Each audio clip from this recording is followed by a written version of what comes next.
cast, ahoy and g'day once again to ye mateys! I be your existentially concerned and charmingly neurodivergent DM, Josh the Pirate, and it brings me more excitement than you could generate with a twin spell casting of Fireball to welcome you back to Corsair's Cove and my Humblewood world for more of Midnight and Madness. Above me, I have my hearty crew, the hegemonic Rachel Fukar, the heartening Jack O'Brien, the hyperbolic Roro, and the halcyon Dan Swelto. And for everybody, I did put in meanings, so hegemonic means wielding power and or in charge, which I think was quite rich. Hyperbolic, overstated, presented in an excessively dramatic manner. And halcyon is peaceful or restful, which I find Dan to be. And Jack's just a heartening guy, and I think we can figure that one all out. So let's talk about these lovely folks, shall we? Rach, who the absolute heck are you? Hello, my name is Rachel Fukar. I'm a writer, actor, creative trash at large, and apparently in charge of things. You can find me on various social media at Rachel Fukar, and you can find the book that I wrote, The Rings of Mars, right here on this the internet. And if you do, then I won't have you beheaded. You'll be spared from my executioner. Congratulations. So read some sci-fi for your health. Wow. Okay, splendid. Jack, who the absolute heck are you? Hello, my name is Jack O'Brien, and I am a actor, writer, and professional dungeon master. You can hire me at Dungeon Master for Hire. Why am I stumbling on my words? dungeonmasterforhire.com.au. I think my brain was trying to read chat at the same time. You can also find out about my other creative exploits when they happen at my website, jackobryanonline.com. You can also find me almost always talking about DM stuff, though I plan to play video games and relax at some point on my Twitch, Jack Squarepeg. Yes, branding. There you go. Done. Nice. And Tony, thank you very much for the inspiration for me. I will make a point of using them. Yeah. So DM inspirations do stack. I have 3 at the moment, so I will be using them today. Don't worry. That's bullshit. Oh, that's upsetting. It is Well, people keep giving them to me, so but I the think DM it's fair. gets to decide what's Can I keep some? That's a golden power. Just because people are being so nice to me, I don't want to disappoint them by not using the things they give me. Jeez. Sure. Mr. Godman over there. I will try and use it faster next time, right? There just wasn't any particularly good places to use advantage on you guys. Dan, you meat space boy. Who the heck are you? That's me. Hello, I am Dan in the meat space, Deer in the cyberspace. I tend to lurk, so that's why you can't find me anywhere. Bringing, I guess, tranquil peace from just the shadows. Also, that's how you should tackle all your problems in life. You silently kill them, and then you just peacefully bury them in the ground, and let it fertilize your future endeavors. Okay. And Ro. Lisa paying attention to Dan's there's a couple location. more watch lists we're on. Yeah. Ro, who the absolute heck are you? Hi, I'm Roro, and I've been thinking this whole time about how I can exaggerate everything, and I don't think I've got there, so I'm just going to be big about it. Yeah, commit. I'm for you. I'm an educator and theatre maker around Perth. I'm also a traveller of the world, which is not a hyperbole because I've been everywhere. There's a hyperbole, slight, but I've been most places. You can catch me on at Cradventurers at Instagram to see what projects are coming up next and see photos of my travels and my dog, who has the ears of an elephant or bigger, which is also actually not a hyperbole. His ears are huge. Yeah. But I'm trying. Maybe a little bit hyperbolic. Slightly. The elephant. Comparison. And mesdames and messieurs, dames und herren, and beings of indeterminate gender and persuasion, I be Josh the Pirate, and you can find me here on my channel, Corsair's Cove, where I run D&D and talk about other D&D related things, and run charity events, and play video games occasionally, not often, very often, but I'm talking about bringing it back actually because I want to run a game of Total War 3, but with all of the, now that they've released the Immortal Empires map for it, because it's ridiculous.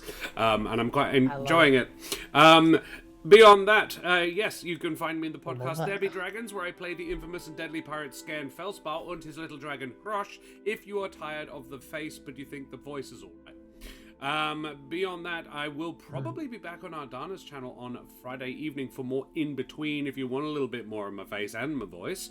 And Thursday night, Karen and I will be back for more Mano a Mano. We apologize for not doing last week. Karen was very, very tired and I had no voice at all. So, didn't seem like a good idea to stream that night.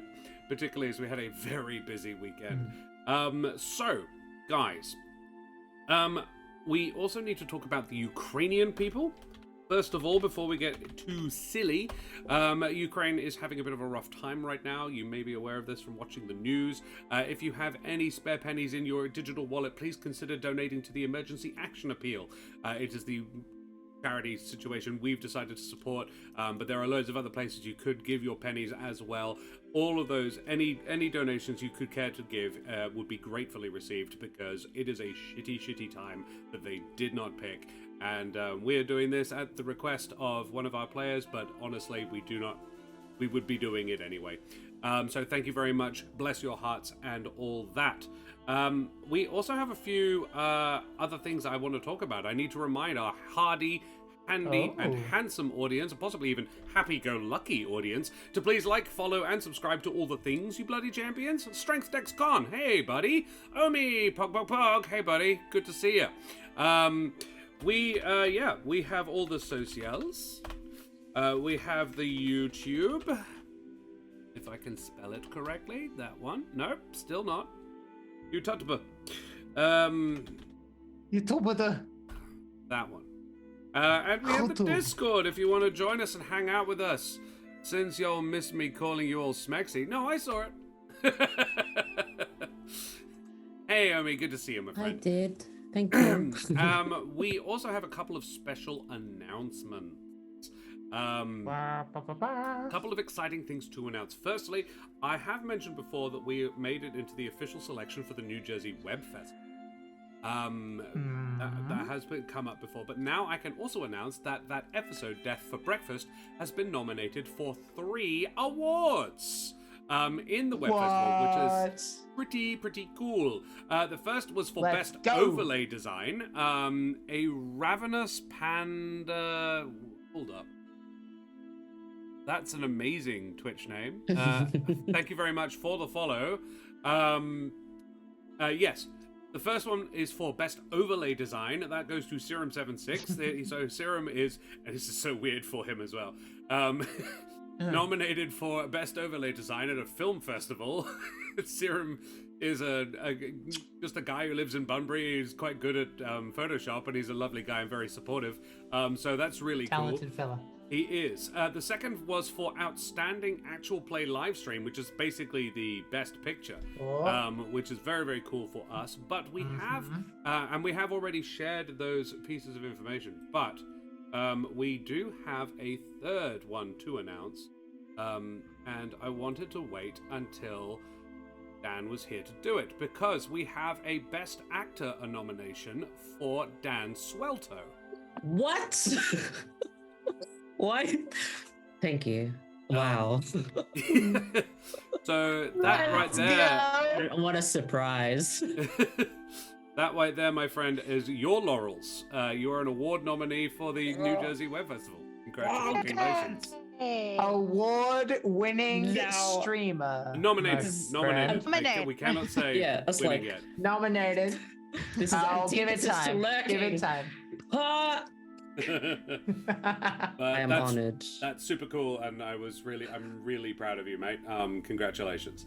You are in the running. Amazing. There's only 3 other peeps in the running, so you're like, yeah, it's pretty cool.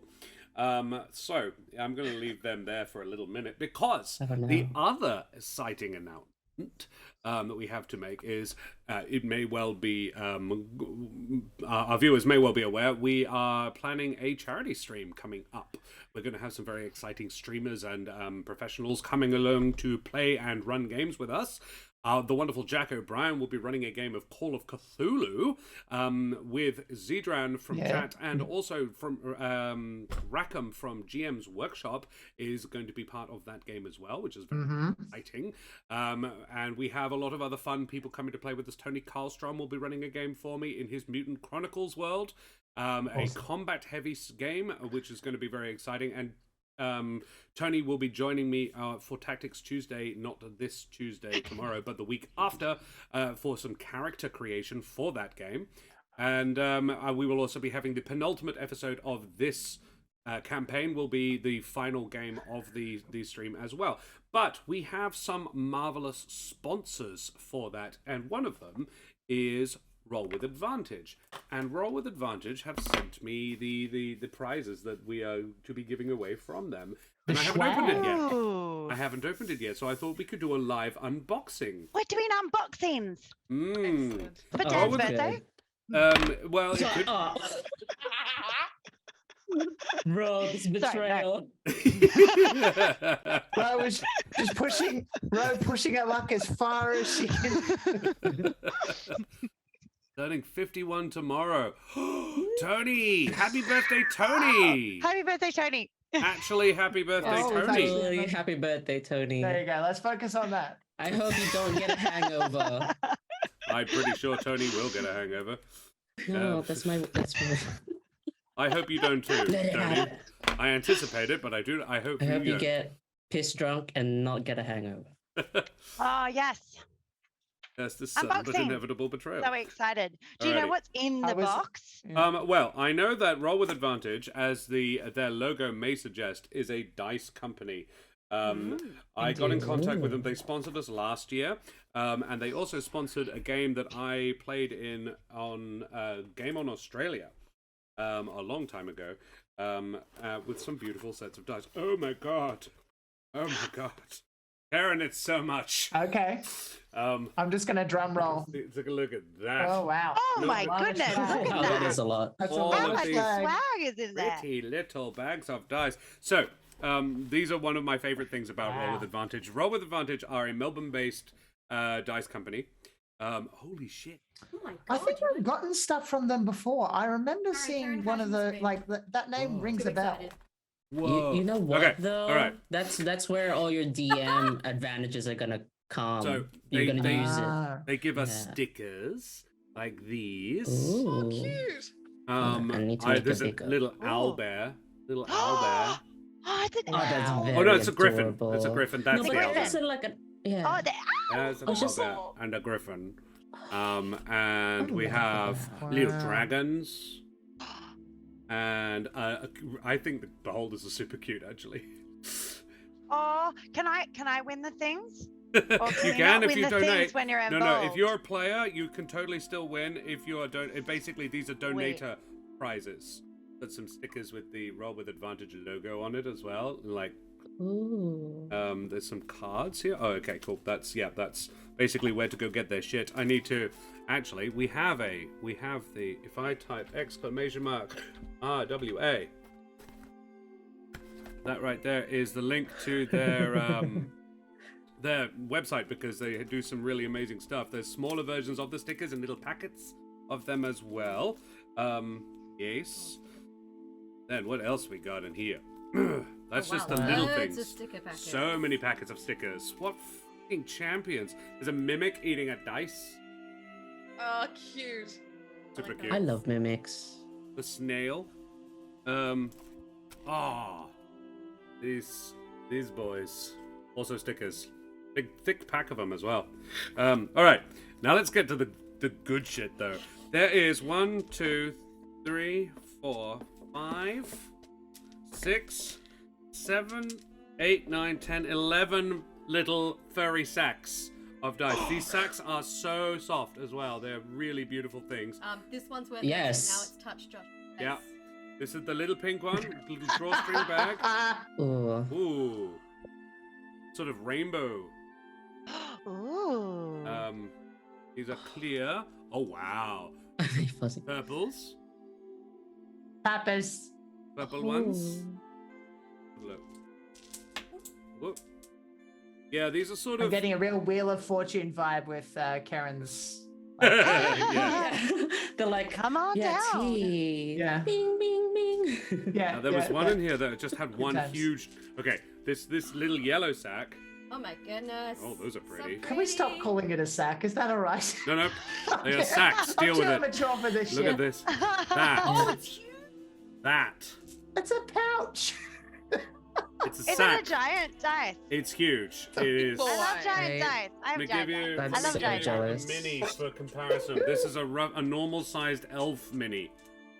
Look at that. Huge. Big So dice. good. Is it hefty? Is the It's dice not hefty? very though? hefty, but it's got glitter in the middle, Ooh. and the glitter. It's That's got cool. like the glitter is suspended in something. There is a sphere in the middle that the glitter is suspended in, so even if you hold it still glitters. It still shakes. Oh, that's cool as hell. Yeah. Yeah. Awesome. Strength X Con, you're in one of my games. Remember, if you do buy from this company, you're allowed to roll physically in my games. So please go and support them. Please do. Go and do that. And they've got some amazing stuff. This was a Smoky trap. pink ones. I've opened that one. Ooh, purple bag.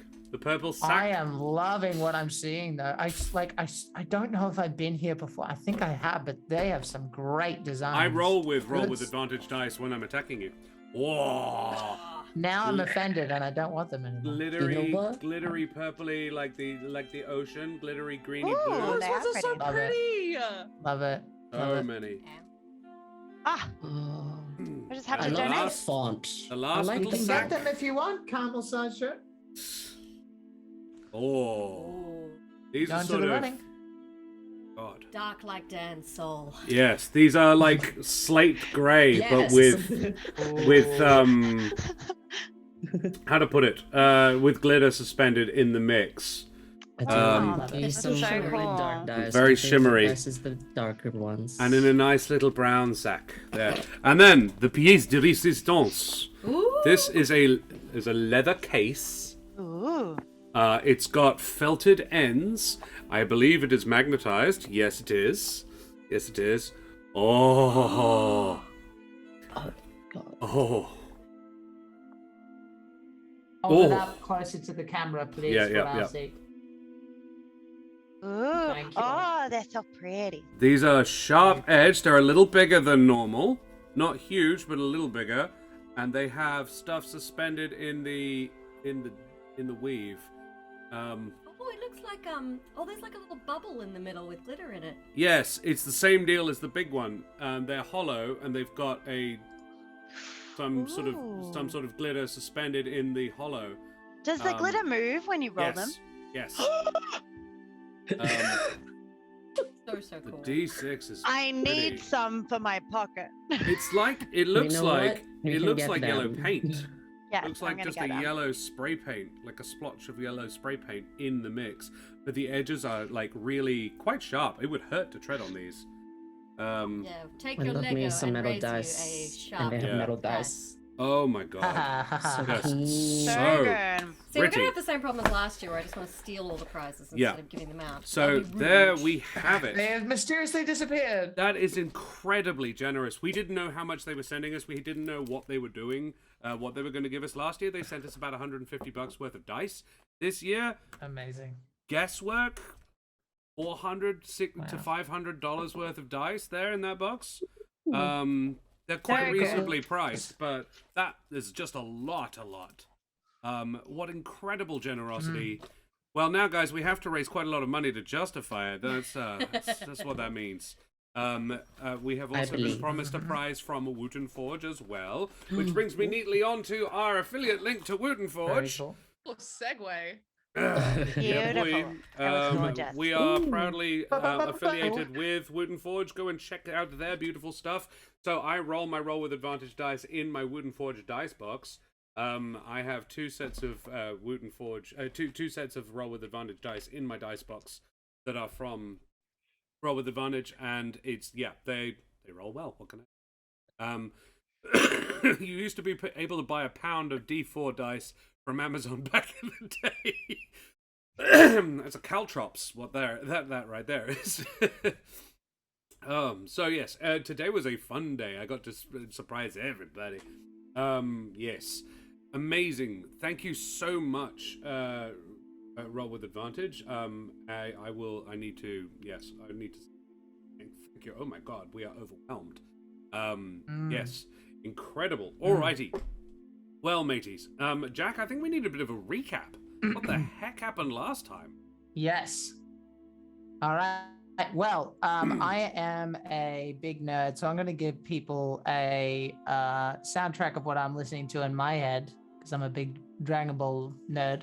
So I'm going to imagine that this is happening. If you want to listen along to that, you can, but I'm not going to play it here because then we'll get sued. Thank you. But Thank you. I will do it. What do I do? Don't play it. Oh, Play it in your okay. head, but no, you don't have to. It's just music that I'm going to listen to on my end. I put got it. it. So It was very loud. Right. Okay. So, yeah, you're fine. All right. So, when last we left our heroes, okay, the party found themselves hurriedly making their way back to town before the abbot could go back on their word to bring back the loved Burgomaster's son, Ilya. Convinced by Selenox to give Smoothie a break, Trish decided to try extending an olive branch. Smoothie, filled with trauma, regret, and a chip on his shoulder suitable for nachos in regards to inexperience that people keep pointing out, was suspicious, but believed that Trish was legitimately trying to be his friend. Selenox, meanwhile, trying to find an ally in the form of vampire hunter Esmeralda, rolled a 1 trying to sneak, and a 2 trying to convince Sigfreck, the variety sampler of a cat person, not to raise the alarm. Realizing she'd been made, Selenox bravely glided away to the place that, if seen, will point out that we do in fact have something to do with her release. Regardless, a ritual was performed, Ilya was brought back, and Trish had a seriously hard time deciding whether to strike the abbot, who Helvig found out was basically an angel. She decided to trust her new friend and hope against hope that she would find a suitable schmuck to murder, otherwise someone she loved may die. With the quest of, and this is where my actual computer died, so I need to go over to the next photo that I had to take. With the quest of getting our zombie bride, whose name is Vasilica, a dress and a promise to escort Anna to the town of Valakai. In the morning, the party got to know Esmeralda. Like Smoothie, she is a Vistani, and like Helvig, she has a troubled past. Like Trish, she is taking it surprisingly well, and like Selenox, gives the utmost impression she knows how to get the job done. She is on the hunt for a man by the name of Van Richten, who, despite hating Esmeralda's guts, decided to train her in the art of vampire hunting. As the party asked questions about Smoothie and Esmeralda's shared roots, Helvig asked, "Do you read her?" She does. Can she do a reading? She can. Can night? Oh no. Jack, Oh lol. Oh no. Oh no. Did I think you were lose talking about Taroka, but yeah, we lost you around about the Taroka bit. Yep. That's embarrassing. Okay. The last thing you had was Taroka? No, it was a bit before that. I think you were talking about Taroka. I apologize. Okay, very good. Sorry about that. Let's go back to sorry guys. I'm flustered now. With the quest of getting the zombie bride Vasilica a dress and a promise to escort Anna to the town of Hang on, I've got it written down. Valakai. In the morning, the party got to know Esmeralda. Like Smoothie, she is Vistani, and like Helvig, she has a troubled past. Like Trish, she is taking it surprisingly well, and like Selenox, gives the utmost impression she knows how to get the job done. She is on the hunt for a man by the name of Van Richten, who, despite hating Esmeralda's guts, decided to train her in the art of vampire hunting. As the party asked questions about Smoothie and Esmeralda's shared roots, Helvig asked a pertinent yet important question. She does. Can she do a reading? She can. Can we do it tonight? Find out tonight on Midnight and Madness. Nice. Beautiful. I like it. And we did I get lost again? Just No, about. you're fine. We didn't hear the word Taroka the first time you said it, but otherwise it was good. Oh, good. They were trying to All right. censor you. Well, I can tell you that I might disappear for a second while I change over my router because this is going to piss me off. Yeah. So, yeah. Fair. So if I disappear for a second, that's why. No worries. Well, mateys, may your stealth checks be better than Selenox's, and all your deities be drop-dead gorgeous, as we head tremulously at first, and then with mounting heat and passion into Borovia. Oh, I don't like that intro anymore when it finishes with Borovia. Oh, strange. It was fine until then, though, right? Strength Dex Yeah, it was Con, like- it's really nice to see you back as well. Thanks for joining us again. Yes. One more thing I do need to thank, actually, is Sirenscape. Sirenscape is providing the music for this evening, the music that is gracing your ear holes. That's sirenscape.com. Check out their great work there. So, we return to Borovia and the Krezk Inn, where the gang are having a chat with Esmeralda de Venier, a Gerbine Vistani exile, monster hunter, and student of the famous Rudolf van Richten. A small correction on that point as well, about Van Richten. I said last week he was a Vulpin. I apologize, I got that wrong. He is a servant.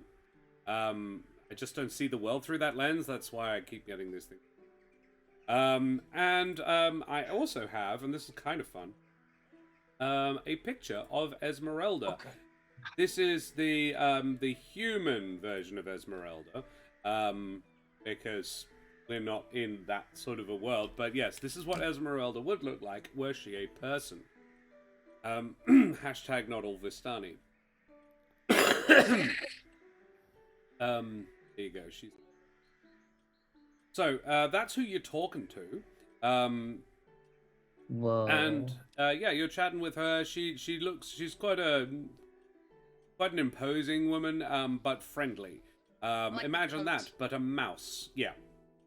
And the big trick I would say is that, Smoothie, you might notice that Esmeralda, when you saw her, she was relaxing. Like when you busted in on her, she was relaxing. You caught her a little unawares, and her false leg was clearly visible. She now seems to have dressed to hide it. Gotcha. The pants are pulled down over the top of it. It just looks like a foot. A boot. It matches her other boot. Interesting. And she moves without any difficulty at all. She is clearly very well familiar with it. Yeah. What do you do? What do you say? You've just brought up the issue of Taroka. And she says, if you like, I can do a reading for you. I don't have my cards here. Have to reconvene. And unfortunately, I can't just get a set of cards and do a reading. I really need mine. It's part of the process, you know? Oh, okay. Yeah. Can it that'd be done this nice. evening? Not unless you can teleport yourself 4 days away. Oh, damn. Okay. That's fine. Oh, well. Where do you want to meet? Well, Borovia is useful. not a huge place, and we have similar goals. So, I was actually going to ask, why are you here? Like, what is your purpose here? Not just in Krezk, but Borovia. You two are from beyond here as well, yes? She says, looking at Trish and Helvig. Does I'm a local Selenox chuckle? In the corner. I'm at the table now. Yeah, but does Alright. Selenox have a laugh when she says it to you two, but not you? Yeah, sure. She would say, I am sorry, are you also foreign? Oh, no, I'm basically a local now, mate.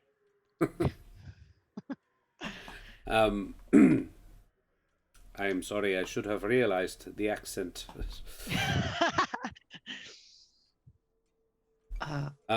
So you came, but my impression was that these two came here and were brought here. You came another way?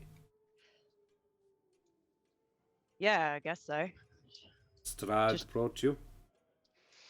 I had that impression. Yeah. Do you know what it is he seeks?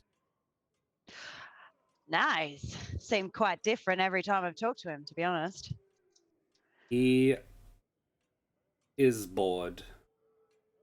That is the general assumption. But there is another thing. It is said he seeks a consort or an heir.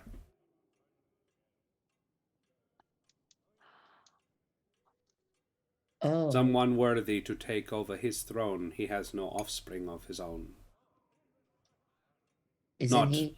Not by his own loins. Anyway, he has many that he has made. And she I'm mimes, kinda- like, biting. Right. What do you I'm know kinda of confused. vampires? Yo, please. Oh, I don't know much, but all I know is he is immortal, right? Correct. I don't know why an immortal would want an heir. I could not say for certain. Though my suspicion is immortality, for one not born to it, might be a difficult thing to bear. Baby. Wow. And Okay. she does chuckle. She's like, yes, a deal made in the heat of the moment. I don't think he necessarily thought it through. But he is cursed and he knows that.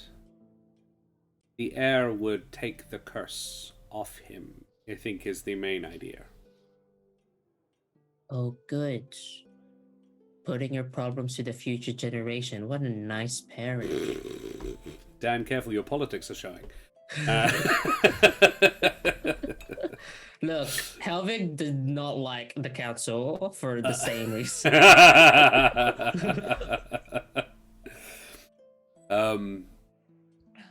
Yes. She says, so he has brought you here. He does it semi-regularly. Don't be offended. But he thought you worthy enough to be of some amusement, at least, and potentially more. Right. Well, if he's trying to find something like that, he's gone about it a bit the wrong way. I don't believe it is sexual, necessarily. Yeah, well, whatever. If you want someone to be around, you don't Kidnap them? drag them. No. Yeah. No. I mean, that's not I'm the not best defending the start to a man at all. relationship. I'm just explaining. But you have come to be here from beyond and then met some of your own countrymen. Yes? Well, I'm here with Smoothie. Of course. So, you seek to what? Well, We I don't think haven't, you- honestly. Go ahead. I don't think you ever actually told us what you seek to do either. I asked you last week why you were here, wanting to talk to us. Last week. Last night, like 10 minutes Feels like ago, a I week asked you it's that. taking Yeah. you to answer my bloody question.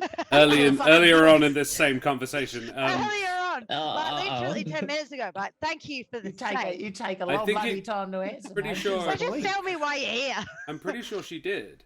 Because it's what came to giving you the... Von Richten's speech. Yeah, she came here to find Van Richten, who was here to kill Strahd. Yeah, that's right. She wants to help him. She can't find Van Richten, so she is looking around. She thought he might be in Krezk. Right, okay, that was the end of the story. Yeah. Cool. She thought he might be The- in Krezk because she knew that there was a vampire in Krezk called Merrick. Right. Yeah. But Merrick is no longer here, and Van Richten doesn't appear to have come here in the first place. Then it came to you killed Merrick, or didn't, and that's why she gave you the stake. Thanks for that. She says, So you know why I am here. Why are you here? We're I know looking why. up as I know we- why you are here. And she says to Selenox, "But why are you two here? And why have you come back? You got away." That's easy to answer. We're here for that guy. And I'm going to Smoothie. Okay. Yeah. So what is it? I went you and got seek? them, and this is my friend, and she was here, and she got nabbed because of me. But what I want, there's what I would like, and what is probably gonna happen. What I'd like is, I'd like Strahd to let us go, and I'd like to have a conversation, and I'd like to find out about him. But what I think is going to happen is that he's not going to like us trying to get close to him and try to protect ourselves if things go wrong. And I think he's probably going to try and take us down long before I can talk to him. But I don't think anybody's above forgiveness. I have to admire try. your idealism. He I do. does still have a heart, though, right? Just like, is Oh, he still yes. a person? He must, otherwise I could not stab it. I'm not sure it beats, though. Oh, okay. I'm not naive, despite what my friends might tell you. I don't expect it to go anywhere. I just don't believe that anyone shouldn't be given a chance first. That's all. She says then, "Do you think you're the first to give him one?" No. But you have to do it before you strike the blow. This is about you, not him. Yes? I see. Again, I am not saying I think you are naive. I think it is laudable. Just beware. You are right. If he tries to hurt me or my friends, I will protect them and I will protect myself. Oh, I have no doubt. Again, I don't think you're stupid. I'm sorry, Others have I'm very tried much- this, is all I will say. 400 years. Several came close. You have been to the abbey of the closest one to come to succeeding. She was sainted for a reason. Markovia. Hmm. But she died in agony. Strahd respected her. Something you don't necessarily want from an enemy like Strahd. He gave her the blessing of a very long death. Oh. Let's drink some more whiskey. The Father himself spoke to me and told me what I needed to do. And I'm here to do a job. And I'd like you to help if you think you can. I would appreciate it. Ma'am. I will see what I can do. I must, of course, find Van Richten first.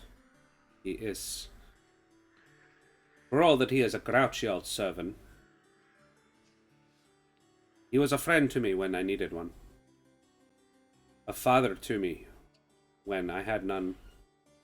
And though we don't get along, it doesn't stop me owing him. But once I have found him and or his body,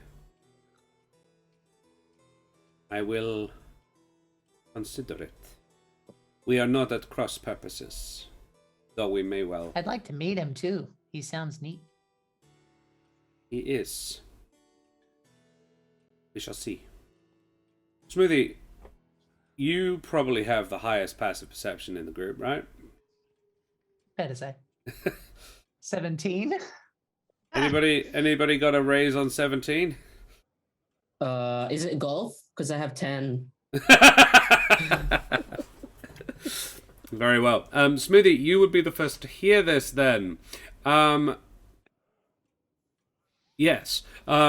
You can hear a cry of alarm from outside. Really just a ah! Blah. Not that. I just realized what I nearly sounded like. Not the most unusual thing in Borovia. But this is swiftly followed by a second and then more. Underneath this, there is a distant roaring. What do you do?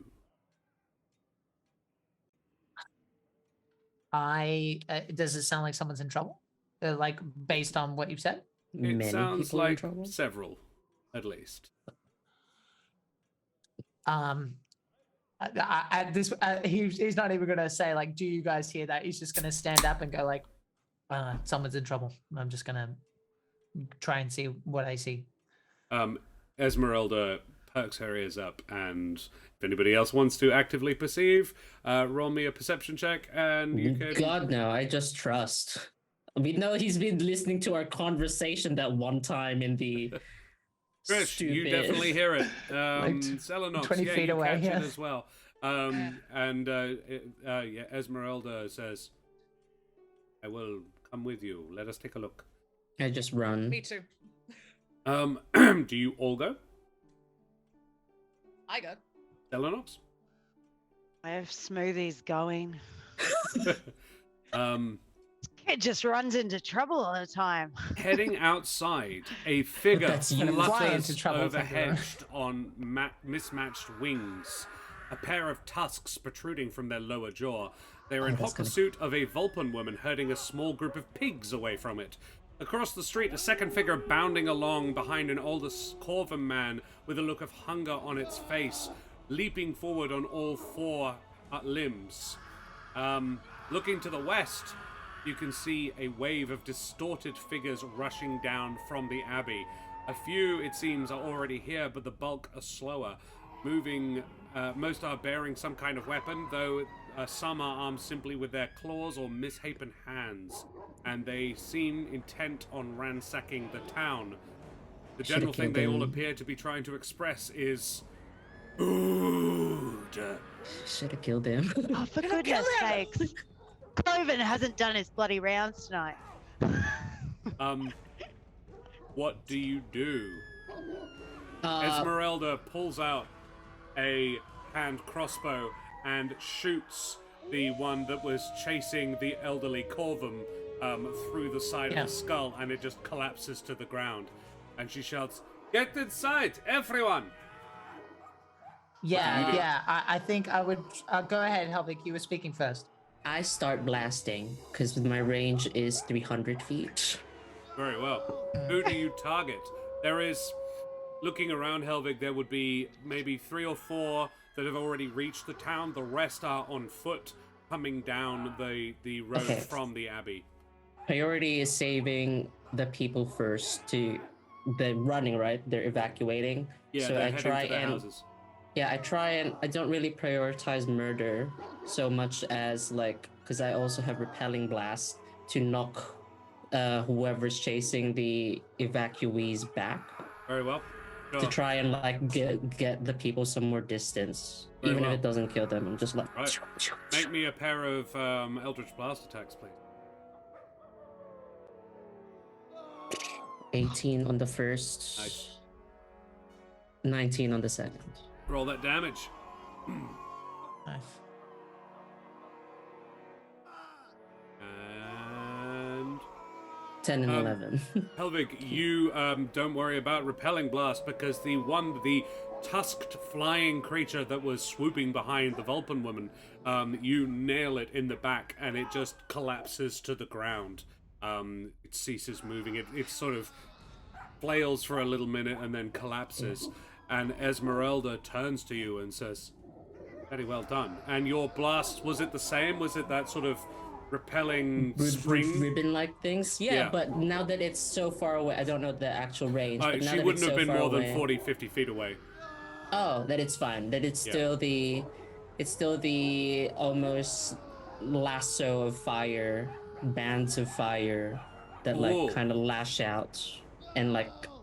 I mean, they also turn into like a spring to try and push, but it just incinerates, like Very well. with the force. So it catches this creature in midair and sort of stalls its progress, and then it lights up, and the creature burns, quickly dying in the flames, but it lands and just sort of thrashes on the ground in a pile of leathery wings and limbs as the flames consume it.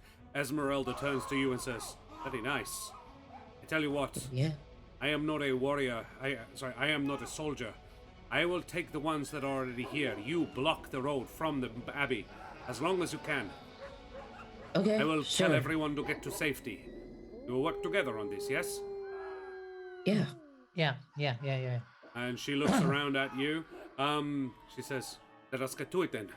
And she reloads her hand crossbow as she rushes off into the town. You head up to the road to block for any further invasion with it. Yeah. Two things. Yes, correct. But Yeah. for two things. One thing, vigilant blessing on Ro. So Ro, next battle we get into, you'll have advantage on initiative. Thank you. The second thing, if there's anyone like hurt, like to the point where they need cure wounds, then I will cast it. And if there's anyone who just looks like I'll either do cure wounds or spare the dying as needed. If I think a cantrip will do, then that's what I'll do. But if someone needs magical healing, I'll give it to them as we get As past. in, like, random villagers that you run past?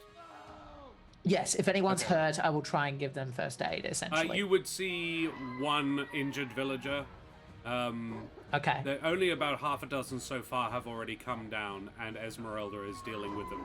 Two of them are already dead. Right. You would see a single wounded villager.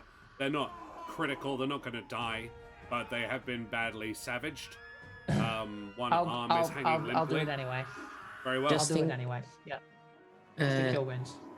When we get close to the blockade, I kind of like run alongside Trish, and I'm like, "You got this." Boop. As like tap her on the back as ribbons of light kind of start to form, like these two cylindrical things on her back, and jets of fire come out as I cast fly. Okay. You have As you You do. cast 60. jetpack, I think you'll find. Yeah. Yep. For 10 minutes, you have 60 feet speed, flying speed. Trish, we both have jetpacks now. Let's go. So cool. Terrifying. Thanks, Helvig. All You right, got this. Trish. I'll So- lay cover fire for you. This is a very. I The- haven't bothered the- making sorry. a map because it's a very simple layout. Basically, there is a ribbon of road. It's 25 feet wide and nearly half a mile long, but it keeps going up and up and up and up. And basically, you can block off any part of it by just standing across it, and it would be very difficult to get past even three of you. But if you just sort of stood in a line across it, they wouldn't be able to get past you without incurring opportunity attack. But there are, you would guess, at least 60 mongrel folk coming down from the abbey. Victim got 12 hit points back. Thank by you the very way. much. Yeah, the arm. What does it look like when you heal people, Smoothie? Oh gosh, I don't know. I think it looks like knitting, but silver and translucent. Oh, I love it. Yeah, cool. Yeah. So this stitchwork comes up there. The horrible. They've got a really nasty rend down their arm. It's a hedge woman, and she's got this nasty slash down her bicep, and it sort of stitches up. It kind of like kind of like a typewriter, just across it. Oh no, a printer, an old school printer, I think. As it comes out, as it prints it down it, and yeah, as it does, the wound sort of closes itself up, and she looks up and says, "My thanks," and dashes home. Yeah, cool. Is there anybody? Trish, Selenox, do you have anything you would like to do? You can see this wave of creatures coming down. They are 60 feet away from you. You have a round before they get to you, essentially. And then I will have you roll initiative. You can prepare actions for when they enter combat. Basically, I will give you all advantage on the initiative, rather than... It's not going to be a surprise round. They can see you coming, but you guys can prepare yourselves for... I would like to do two things. First of all, I'm going to go into a barbarian rage. Valid.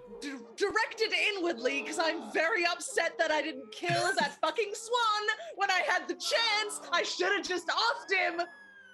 It's fine. So I'm mad at myself. I'm going into a rage. Second of all, can I do like an investigation check of like the terrain? Because I'm thinking we can't take 60 people. Is there some sort of like an avalanche I could trigger or something to like block them, maybe? Block the road a little bit? Yeah, to like hinder them, because there's a lot of them. Make me a perception check. Perception. Sure thing.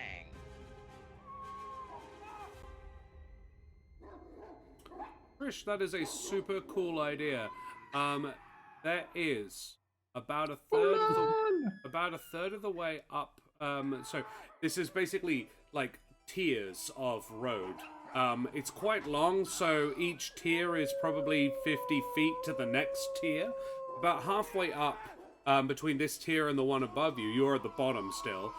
There is, like within the rock face, there is a decent-sized boulder that is still very much in the rock face. It wouldn't come out of its own accord, but if you wanted to try and dislodge it, that would certainly crush several in its path and possibly block at least part of the road. Maybe the whole, but you couldn't say for certain. Okay. Yep. Can I do that now, or I'll wait for my turn? You can, begin it on your turn. You can sort of make your way over to it, but it will take you at least a turn to do. Alright, I'm flying over there. Very well. You do that. Selenox, do you have anything you would like to do? No, I'm just going to get myself in front of Smoothie and brace up, so like head up the hill. Shield, pocket shield out. Yeah, pocket shield's ready, short sword's ready to go. Very well. I missed the fact that it's 4th level and I get 2 targets, so I also cast it on myself, I guess. Like, we got this. Fly. So Helvig and Trish are flying. Yes. Yes. That means that everyone can fly! You can only fly going down, but yeah, so everybody can fly better than the bird. Power of magic. If only Helvig had been with you when you were trying to follow that guy in the branches of Alderheart, hey Trish? Out of character, I was like, tell me! Tell me! Yes, you can all fly as long as it's down. I mean, technically anybody can fly down. It's just how good they are at landing when they get there. Oof. Yeah. Okay. All right, let us roll initiative. Would curing wounds have been my prepared thing, or could I do? No. You can absolutely. That was on your way to where you currently are. Okay. I get advantage on this roll because of whatever you did, Jack. The Is that blessing correct? or whatever. Yep, that's right. You would have had it anyway, but yes. Yeah. Well, I will give you an advantage +1, bro. Oh, is that right? I didn't realize mechanically you already have advantage. No, I was giving you advantage. I gave everybody advantage. You gave that before Josh was see. like, everybody has advantage. So. Yeah. Right, You're good. okay. You're good. All right. Falling with style. Yeah, so everyone add a D4 as well. Add a D4. Hell yeah. Add a what? On the. You get to add a D. I'll tell you when. I already got a nat 20 on my initiative. Well, you can add a D4 to it if you want. You can add a D4 to it. Oh, okay. Yeah. Do I just roll a D4 then? Yeah, just roll a D4. Yep. So we have a 21 from Helvig, a 20 from Trish, a 25 from Selenox. I know. The, A 4 from Smoothie, a 22 from Selenox. So 19. 19 total for me. 22. No, wait, hang on. Why is everyone adding D4s? I don't know. Oh, is Someone it- told me to add a no, there's D4. plus. Target can roll. Oh, attack roll, saving throw. Disregard. Sorry, my bad. I thought you were what was it Vigilant Blessing that was what you were meaning? Yeah. So Vigilant Blessing gives advantage. I thought Bless was for ability checks. I forgot. It's disregard. It's all No good. one has Bless. Nobody. I haven't yet. I cast Bless. Oh, okay. Right. Oh, sorry. Yeah. Right. Yeah, but Cool, I cool, thought cool. it applied to initiative rolls, but I was No, wrong. it doesn't. Yeah. No. Cool. Alrighty. Cool. Back So to we have 21. 21 from So just a Selenox. 15. Well, I'm adding plus Yeah. 1 because you had double advantage, so you have a 22. Thanks. Selenox. Trish has a 20. Just 20. Had a 20. Helvig had a 21. Trish had Yep. a 20. And Smoothie, 15. 15. Alrighty.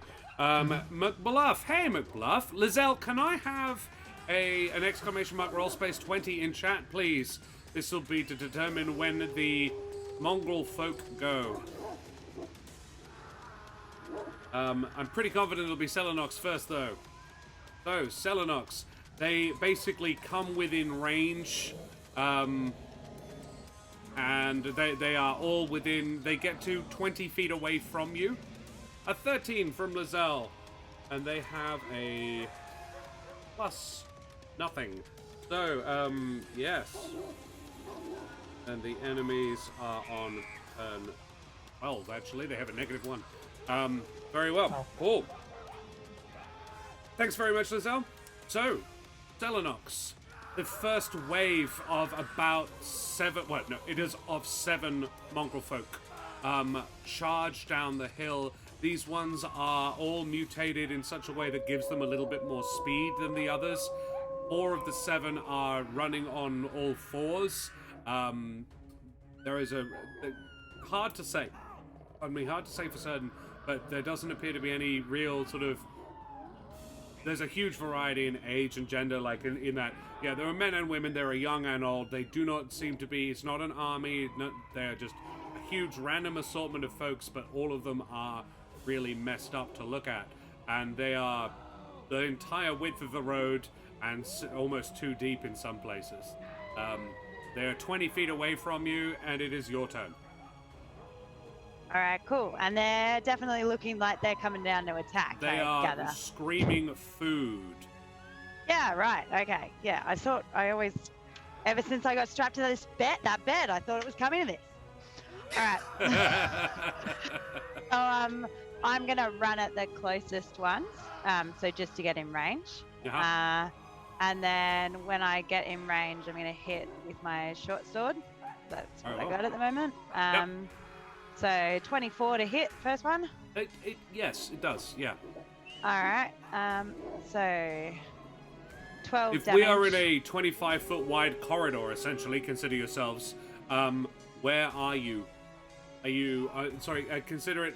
One side is near a cliff face. The other side is near a ledge, which heads down a cliff, essentially. So, are you at the cliff face edge, or you're on the cliff side edge? Sort of, if you could jump off and fly, or are you close in? Where are they all? They're all across the path. Spread in a wave front coming at you. And the other And players, there are more behind. in terms of They're like 25 Smoothie and that, feet. and Helvig, are they like they're all just behind me, aren't they? I would say you were all clustered together, unless Okay, I think Trish had flown up to the boulder. Yeah. Yeah. Okay. So I'll probably automatically take point, so I'll stay center-ish. Alrighty, cool. Yeah. The Selenox shield comes out and just smites down on the first one. Roll me some damage. 12 points of short sword. 7. A +7. Ouch. Where the hell do you get a +7 from? I don't know. It's just what it's. I don't know. I'd have to go and have a check, but that's what it says. I just put a short I've got sword a on there. +7 with my +1 moonsicle. Yeah, I don't know. It's It's just possibly your one of strength my. mod. It might be my strength mod. My strength mod is very high. But that's a plus How 5. high is it? It might be a fighter thing. Oh, yeah. I've got I a don't plus know. 7 with that. She's got a plus 1, so I've got a plus 7, so it seems to track. My dex is pretty high, and it's using dex mod, so it seems to track. I've got the. That's to hit though, not to damage. Oh, to damage. I couldn't say then. I don't know what the plus. There's the plus 5 for the strength, and then is there a? I just don't know why something to it's do with the- automatic. It seems to be automatically It's automatically adding. done it. Yeah, it wasn't me. I'm just trying to It's figure did out it. why. Is it one of Broadsword. my feats? Marshall? It might well be. Brawler, talons, maneuvers, parry, extra attack, sweeping attack, features. Fighting style. You gain a +2 to damage weapons. Damage rolls with that weapon if you are wielding a melee weapon in one hand and no other weapons. Which you currently are because you have your shield out. Very well. 7 points of damage it is. There you go. Fighting style. Yes, correct. Lizelle, it is. 12 damage plus 7. 12 damage with the +7. That is pretty high. Selenox, you cut this thing up good. It is not dead, but it is badly damaged, badly hurt. Okay, and then there's another one within 5 feet of that, There I are would assume. Two within 5 feet of that one. In fact, Yeah. there are 3. There's one behind as well. So I'm going to use one of my superiority dice to deal damage to another creature within 5 feet. So I sweep around as I keep going. Nice, nice. Do you want me to do the D8? I can do it on Yes. Beyond. There we go. Yeah, let's do it. Oh fuck. 1! One. You do 1 damage to one of the others. Yep, 1 damage to one of the others, and then I turn back and do my Opens it. second attack. Well, So I'm going to hit this one that I hit with the sweeping attack. I turn back and slice back to attack that one with the short sword. very well. 9 to hit. A 9 to hit does not, I'm afraid. A crit fail. No, Yeah. 9 does not hit, I'm afraid, my dear. All right. So I like sweep around and then I'm a little bit off balance when I come back. Yeah. And it catches your blade in its claws. You wrench the blade away, but it doesn't hurt it at all. Anything else? Nah, that's it. Very For well. In which case, Helvig, it is your turn. How close to the front? Trish, I didn't expect them to be this many. I know it's a lot. Let me know when you're done with your whatever plan you have. You could come help me if you want. Well, I don't know what you're doing. You could No have plan discussed survives this contact before. with the enemy. I just, Certainly as not I say that, theirs. it's like blast the front line. Very well, you blast into Amazing. the front line. Do you do it to the left Wait, or hold right on. of Selenox? Are they all like kind of like the same type? Is there not like yes, obvious dude that is? There is no large creature, so like a more imposing boss type monster. No. Great. No, I try and aim for I try and do some good old Wii bowling. Where Oh, so you're aiming for one behind with one behind it. Yeah, I'm gonna try because I have Repelling Blast to like maybe domino some people Oh. off the cliff. Very well. From, like, I where I like am. that. Cool. Yeah, the one on the cliff side is they are right at the edge of the cliff, and this is not in the age of modern safety rails and things like that. You shoot them, they probably just go flying. Do not proceed. Yeah. There is Yeah, so- only, it's probably a 20-foot drop down to the ground, but it'll certainly hurt them if they get knocked down there. You know, Even if if I it hit doesn't them, kill they And they'll probably take some they'll be damage from you injured. too. yeah. So, yeah. That's my plan. Very well, do that. Fuck. 11? You know how I always tell you when you beat the AC, when you equal the AC? You just equal Yeah. the AC. Oh, I did it, guys. We learned it. You. They have very low AC. 11. Oh, that's a 6. 6, repelling this thing off it. 6 points of damage, and yeah, you're trying. So you'd be close into the wall rock side. face, So I yeah, can be like, trying to snipe these guys off. And do they have to make a check to get No. knocked backwards, or they just get knocked backwards? they just get knocked backwards. Very well. This one gets yeeted off the edge, Helvig. Yeah, goes flying. Roll me 2d6. In fact, let's have it in chat. Strength let's go X-Con, check can it I out. have 1d6 in chat from you? And Kate O'Sullivan, can I have 1d6 from you as well? I'll roll my That is second the one for a different falling guy. damage this creature will Never take. mind. Natural Oof, one. Another 8. That's Another okay. 8. Exclamation mark, roll, space, just 6. No D. There's no D. None of those Ds. We don't like the D No here. D. There you go. Oh, Pair of double 3s 3. for 12. It is very badly injured and it has fallen off the edge. Cool. Helvig, anything else? You are flying or are you on the ground? I'm still on the ground despite me having fly on myself. Yeah. Cool. Do you have? Yeah. I'm imagining the jetpack is sort of idling, and it's coming Yeah. from between your, like some of your spines have lifted up, and so the jets are coming out from sort of within them, a little bit, Hell yeah, that's Yeah. very cool. like Gundam.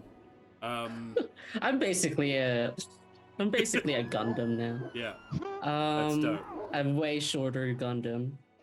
Very well. That's that's one my turn. dealt with. Nicely done. Trish. Helvig, can you Yeah. make me a perception check, please? Yeah, sure. Yes. Oh, I thought that was an 8 for a hot second. It's funny. Helvig, if you would like, you can roll a d4 and add it to your Eldritch Blast. Damage? No, to hit. To hit? Oh god, it was a natty 1 though. Oh my. Oh, okay. Oh.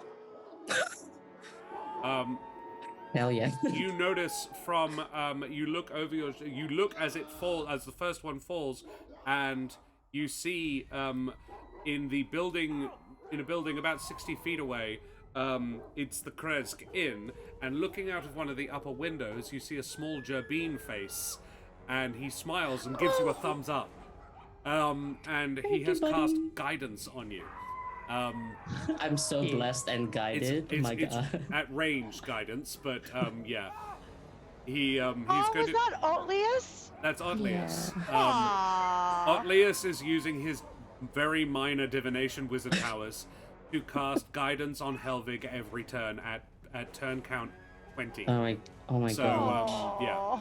I'm blessed by Smoothie, guided by my And fam. by I'll see you in hell. Yeah. Guided by the light. Trish, it is your turn now. All right, so am I looking at a big boulder, Looney Tunes You are style? looking at a pretty big boulder, Looney Tunes style. Alright. Fantastic. It is mostly in the rock face. It would probably be quite a difficult check to get it out. I want you to tell me how you're going to plan to do this, and if you have any thoughts about what kind of check you would like to do to get it out. You're raging, Okay. so you would have advantage on strength checks. Yes, even though, ironically, I'm not good at strength, but I have advantage. So I'm thinking I'm gonna take my ambulance and kind of wedge it under there and try and get some leverage happening to dislodge this bad boy.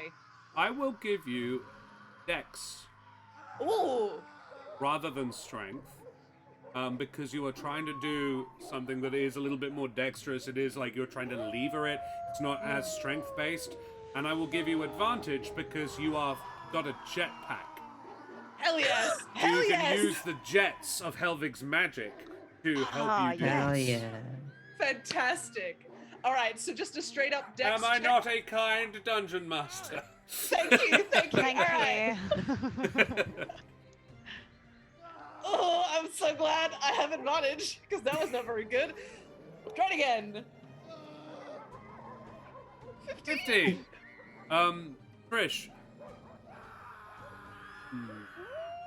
Oh, it would be so fun.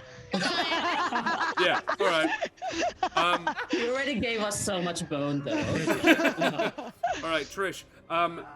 It takes a little longer than you would like. He's like, oh, no. You can see them starting to pass underneath and beyond it. He goes, no, no, no, no. And one mighty heave, you manage to push, like, no! And you feel that rage burst within you, and you push.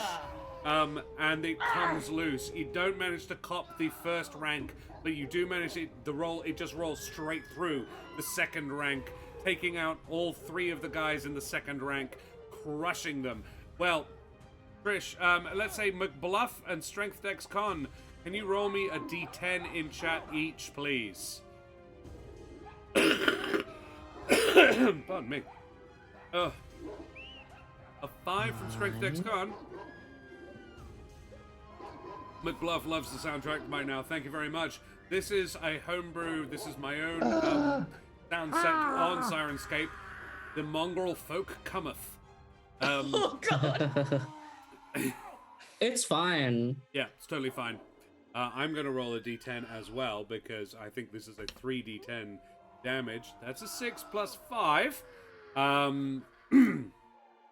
So that's 11. And a 2 from McBluff. 13 points of damage to these creatures as this thing rolls over them. And, tell you Get what, smushed. Trish, I will let you make the... you know what? I'm going to make the strength saves. Because, pardon me, because I have 2 DM advantages that I haven't, that I need to use. Oh my I'm god. I'm gonna make them with advantage. Wow. Well, the first one was an 11, was the better dice. Plus 1, so 12. Trish. Interesting. What is your con? My con? Yeah. Constitution? Yes. 16. Or plus 3. 3. Yeah, all right. Interesting. And then the other one's a 15. I don't like that. What the fuck? And an 8. I don't like that. Okay, so Trish, what happens is one of them manages to dodge underneath it. Basically, I was trying to work out what your barbarian, any DC would be for any abilities relating to you being a barbarian would be, and I would guess that would be strength and con plus 8. But your strength is like -1, or is it -2? It's -2. So it would only be a 9. So one of them manages to dodge underneath, another manages, basically it goes over them, it flattens them, they're prone. So both of these 2 are prone. The third one cops it full in the side and is taken off the cliff, falling to their doom. Because they have a big rock on them. The boulder also goes, I'm afraid. It doesn't manage to block the path. But yeah, you take out 3 of the 7. There are, and 1 has already been yeeted off. Selenox has hurt one of the others. There is only 2 uninjured ones at this point.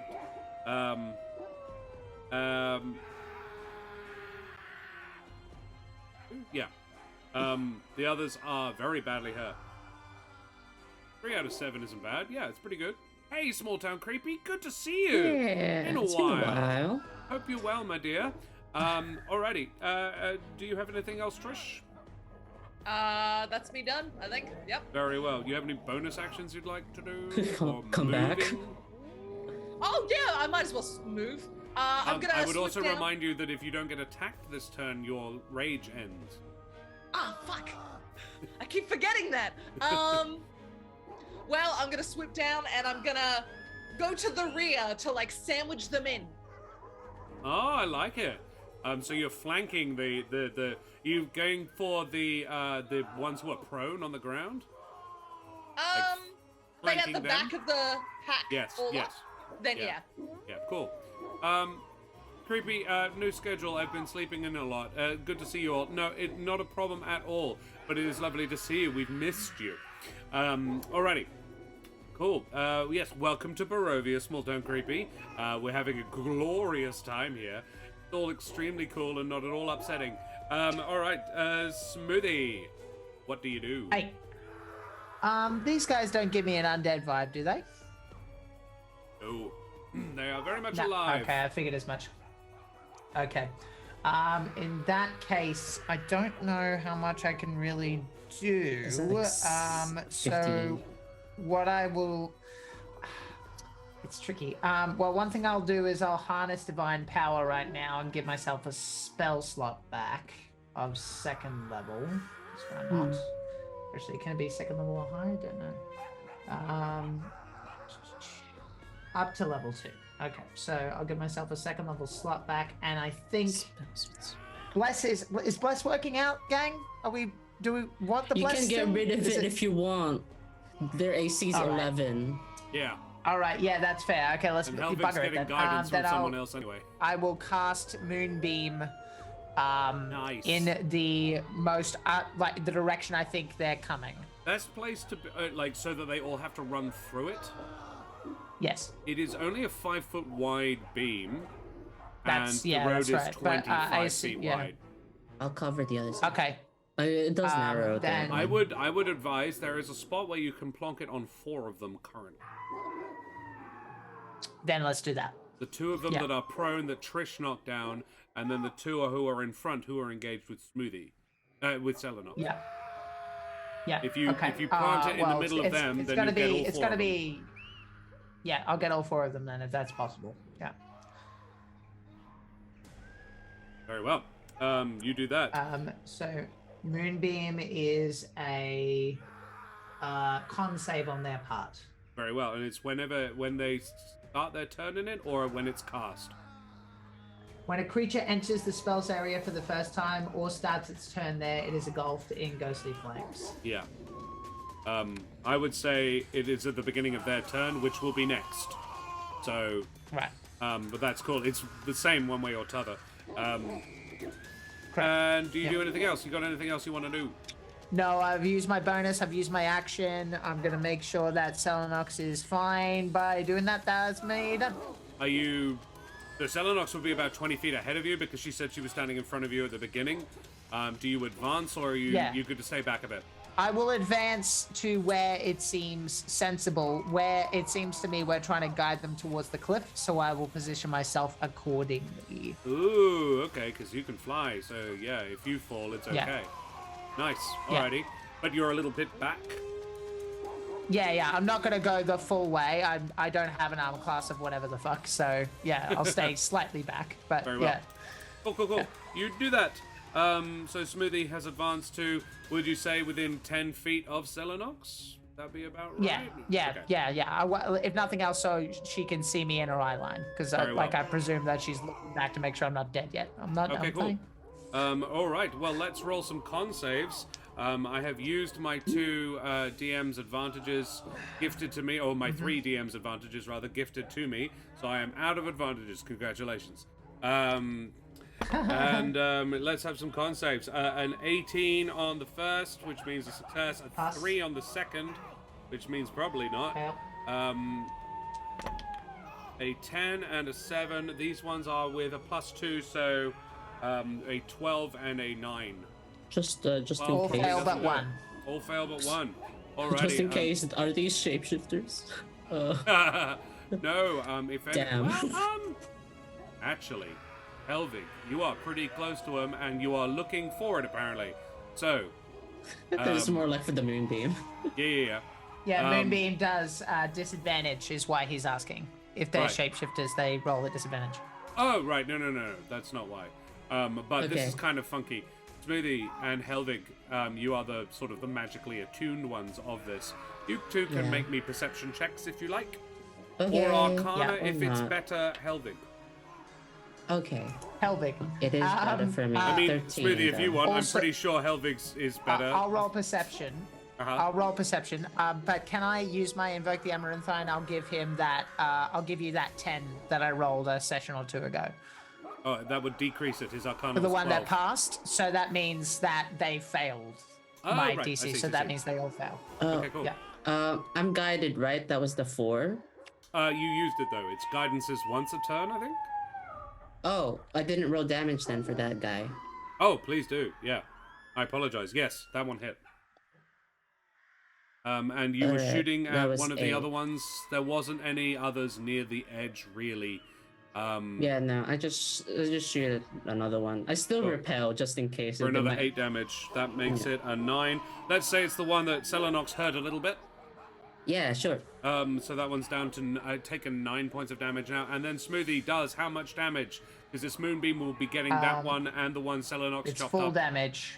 Full damage. So 2d10. to everyone, 2d10. So 10 points of damage to all of them. Oh, that is going to kill all 4 of them. Woo! Yo! Smoothie. They all roar and scream against this as this. Now, what does it look like, Smoothie?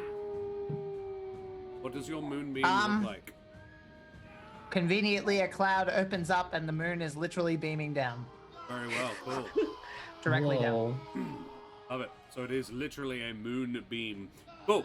Yep. It does that. That happens, and they roar as they writhe on the ground. 2 of them were prone. Trish, you land behind them, ready to stab, but then this shaft of silvery radiance, the clouds split, and down it comes, boom!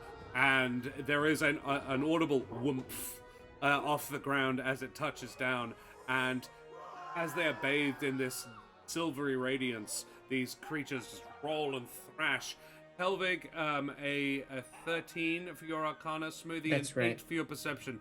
Natural Helvig, 1. Yeah. Yeah, wow. Helvig, you notice as they are writhing in front of you, you're pretty close to them and you're just retracting one of your Eldritch Blasts from them. You can see just flashes of this. You're looking at the one you shot, a female. You would guess from initially, you would have said she was a Vulcan, but there was an awful lot done to her. However, in the flashes, the flickers of this light as she thrashes around, you can see what she used to look like. What she would have looked like had this not... She was probably born this way. She's quite young. And the Abbots had these Bellevues there for a long time. So she's probably 2nd generation Bellevue. But, yeah, you can see just little flashes of what she would have looked like without. As she perishes. Yeah, those 4 all die. Internally, I think we should have killed them. Internally. I don't say it. I'm busy right now. So there is a sum total of 1 left in this wave. You have killed or knocked off the cliff 6 of the first 7. It's their turn. The first 4 died. However, there's one standing next to Selenox on the other side that will get a turn. And it is going to attack Selenox because she's in his way. Selenox, what is your AC? Do they move into my reach, or were they They already were there in my already there. reach? Yeah, Okay, no worries. 20. 20. Here we go. Okay. Whoa. Okay, a 6 and a 19 on the dice. Ooh, yeah, that'll hit. Probably. They have multi-attack, one with a bite and one with a claw. Yeah. The bite hits for 22. And you take a massive 1d4 plus 1 piercing damage for 3 all up. Look out, Selenox. They are coming for you. Is that all you got? As a second wave arrives, a further... Oh, good. This one is a further 8 rush around the corner, barreling towards you. They are dashing for their action, which is how they close the gap. Trish, you are surrounded. Selenox, there is 3 in front of you. They are avoiding the moonbeam, however. They don't like the Still idea there. of that at all. It's hanging around. You definitely can push still it in, is. folks. Yeah. The first one that moves into my range, I'm going to use brace on them. Cool, you do that. As a reaction? Yeah, it's a reaction. Yep, cool. So when a creature I can see moves into reach, I can use my short sword on them. Love it. Make a short sword attack. Short sword attack. Yep, the weapon in my hand. 1 attack against the creature, and then if I hit, I get to add my superiority dice as well. Love it. Lizelle, who's the inspiration for? Selenox. You have inspiration from Lizelle. Thank you, Lizelle. Thank you. Thanks Well, for that. 28 Max. to hit. Max. Okay, that's a crit. Yeah. Ah! Let's see.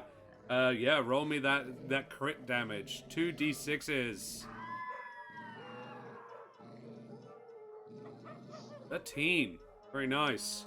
Plus, I get my D8 superiority as well. Oh, that's crit. Hey, Black Angel. God. 46. So 17 Ooh, damage on the 17. first. Not bad. So Thank you for the inspiration. Yeah, the moonbeam is. So there is. Is the superiority dice critical as well? I would say yes. Sounds fair. So that's What? 21. Okay. Sweet. 21 damage. Well, no. Roll the superiority dice. Yes. Oh, Roll it do twice? Roll Yeah. something better than 4. Roll something better than 4. Don't roll a There you 2. Boom. Tommy 23. cheer. Thanks for the bits, mate. Yay! Cool. Alrighty. Selenox, Awesome. you kill that first one. Yeah, I do. Yeah, you do. So, Trish, they are all around you. There's E here, E there, E there, E there, E there. The moonbeam is here. Selenox, one got to there and one got to there. There is one on your other side. Damn you, I'm gonna man. guess that you did that. Oh no, you can't have done that to the one who was already attacking you. No, Tammy or why? What did Thamior do? Congratulations, Nothing. Josh. He didn't do it. Have another Nothing. They didn't do inspiration anything. Or whatever.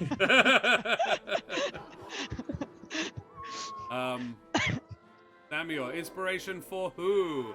DM needs more advantage? Aw, Thamior, you. I mean, actually, in this case, he kind of does. I probably do, actually. They are For terrifying. these bad guys, they're not doing that well, so yeah, it's Strength fine. Con also gave an inspiration for... I raise you a smoothie! I really want to- Ah. I've already got one, buddy, so who doesn't have one I at think the it's moment? Trish or Helvig at this point. Yeah. Then I will give it to Helvig. Oh, Alrighty. thanks. Selenox, it's now your Welcome. turn. Aha! All right. So I'm gonna hit with my short sword at the one that I missed last one. Yep, The one who was attacking me first. yep, So 21 to hit. it does, yes. So that's 11 piercing damage. Uh-huh. And then I'm gonna turn. All in, Trish. You have one too from Omi. Oh yeah, go Omi. I'm gonna turn Complete and set. use my second attack. No, I'm gonna do the same guy. Uh-huh. Attack the same guy again. 15 to hit, Yes. 9 damage. For 9 damage. Very nice. How do you do this? The first sweep, I come around and go kind of through and across the belly kind of area, and as they lean forward, I slash back and Ooh, for the throat. very nice. Very nice. Yeah, that one is killed as well. You move. You've still got. So I should tell you, you have one next to you, Selenox, on the side, and there is one a little bit beyond that as well. Then Trish, you are surrounded by 5. So I might turn back, and as I follow through with that attack, I'm gonna do a sweeping attack. Uh-huh. So as I follow through from the neck blow where that one falls, I'm Oh, gonna cool. keep going. Battle Master Boomaye. Battle Master Boomaye. So the original one already would have hit that one, so it's just damage. Yep. So the damage will be 3. 3 points of damage on the other one that is still in melee with you. There is one that is trying to sneak past Selenox, which is coming towards Helvig, and there is a Smoothie on the far side near the edge of the cliff. Speaking of Helvig, it's you, with Trish on deck. That seeing Trish valiantly put the boulder like roll the boulder and then just be like basically engulfed from my point of view. Sets as alarm bells everywhere. I don't even think, he just like goes, he flies Yeah. into the fray. I fly into the fray. You fly into the fray. You land? In an arc, yes. Uh-huh. I land coolly because I'm... Do you tuck up into a metal ball and land on them? I would love to, but I don't think you'll let me because I'm doing something else for my action. Very well. If you wanted to do that for your action, I would totally allow you to sort of like bowling ball them. Okay. Gotta go fast. I'm gonna do my original plan and then let me know if you'll still let me powerball. Not as well. Great, I will go with the original plan. Today's Powerball. So today's powerball. Today's Powerball is spiky. As I reach the apex, I kind of just gather my hands up, and the jetpacks, the ribbons that made the jetpacks immediately go out. The flames stop, and then the ribbons that were making the jetpacks kind of like splinter into pieces as they gather around my hands. And I go, leave this road, as I like fall down, and then they all kind of like fly around Helvig, and there's little like modrons, or are they called? Yeah. Little miniature modrons kind of like all hop out onto the little ribbons of light and like aircraft carrier style as I cast Spirit Guardians. Ew. Cool. That is so cool. So you have is a loads good of choice, tiny modrons are your Spirit Guardians. I try and Actually, land like center next to Trish. That would mean being in a moonbeam. My friend. That's you fine. can be on the far side. Like, so, Trish, there is a moonbeam on one side of Trish, and then around her, avoiding being in that, are 5 Can I Mongrel go folk. behind Trish then? You can land behind those Mongrel folk, being next to 3 of them. Sure. That would Totally. that's the That's best not on the moonbeam. best use of your positioning to get them in that Spectral Guardian thing. And surely that blocks the whole thing now. Moonbeam on one side, Spirit Guardians on the other side. Yeah, it's a 15-foot radius. It around doesn't. me. You are along the road laterally, rather than width. That's fine. But it's still it's a much larger space to get around. You can totally get 3 of them in it. Did you say 15-foot radius? That's right. That would block the road. Sorry, if you're in the middle, that blocks the road. Yeah. Yeah. Doosh, doosh, doosh. Cool. You land and get... well, if it's a 15-foot radius, you can get all of the surviving ones in it. It would change where you'd put it a little bit. But yeah, you can totally get every single surviving Mongrel folk within that. I would landed, leave like, that to you, next to- Josh, because I okay. want Trish protect. You land very close to her. There is a Mongrel folk between you and her, but she would definitely see you as you land. And what's the deal? Is it when they enter the sphere or I on their am turn? checking now. When they enter or start, so we can just do start of the turn for everyone that's already inside. Very well. It's all of them. So there is quite a lot of Modrons. Love it. You do that. Helvig, Cool. that your turn. Helvig, you Yeah. feel, you look over your shoulder again and you see Otlius leaning out of the window like he's got this grin on his face like, wow, that was so cool. And you get guidance again. Thank you.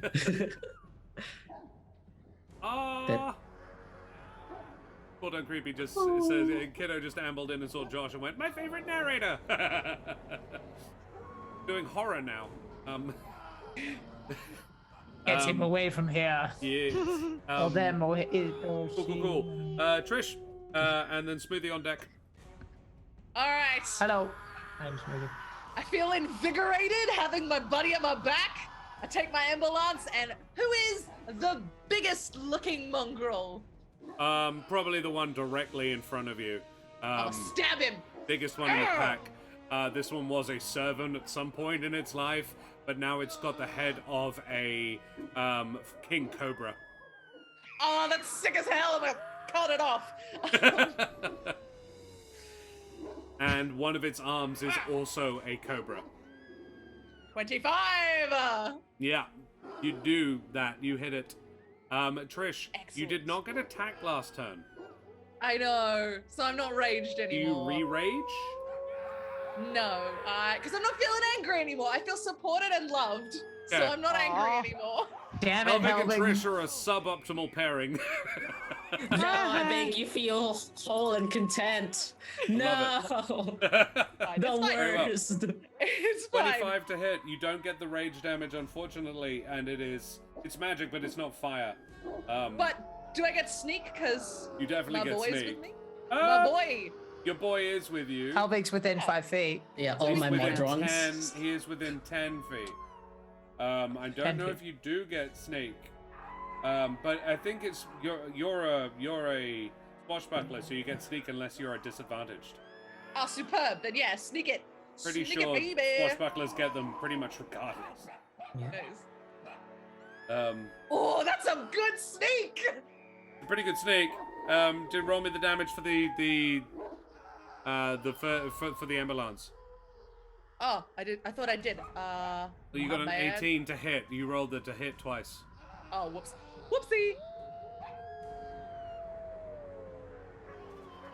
Trish, describe to me how you killed this one. All right, I see this big cool head, and I go for like under jaw to like sever the snake part from the rest of it. Just Yeah. It's got antlers still, but it is otherwise a king cobra head. freaky. And you take it off. Excellent. Neck boy. You do that. You have a bonus action if you'd like. I'm going to offhand dagger the second biggest one. That would be to its left. Alrighty. This one actually has like quite. It looks like pretty much a map edge, except that instead of fur, it has like grey rubbery skin, and halfway down its back there is this big fin. That's what Trish thinks she's gonna look like if she doesn't moisturize. I'm very upset by it. So stab away. Yes, small town creepy. As the head falls off, it bites at you one last time. Ah! Alright, does an 18 hit it? An 18 would hit, yes. Superb. For 8 points of damage. The one dies, and that one takes 8 points of damage. Very well, cool. Smoothie. The most optimal thing Positioning seems of to the be moonbeam. just get as many into the moonbeam again. Yeah. Very well. Yeah. So there I'll are- just you do would as get- many as I can You can get 2 without also getting Helvig. without getting held. I was gonna say if I got Trish, she could take it and she'd probably appreciate it. But Yeah, based without on getting rage- an ally, the most you can get is 2. Right. Okay. Yeah. Then let's just do 2. I can't think of anything else to do. Very well. So yeah, let's You do move that. it on to the one that Trish just stabbed up pretty good, and another one that is flanking Yeah. Trish. Very well. Yep. So we're They on would their be taking turn. Con save 15. 16 or Nice. 15 damage or 7 Nice. if they pass. Very well. Cool. Anything else? You happy? I'll use my last channel divinity to get another second spell slot back just in case. That's Nice. what I'll do. Alrighty, cool. And then I'm done.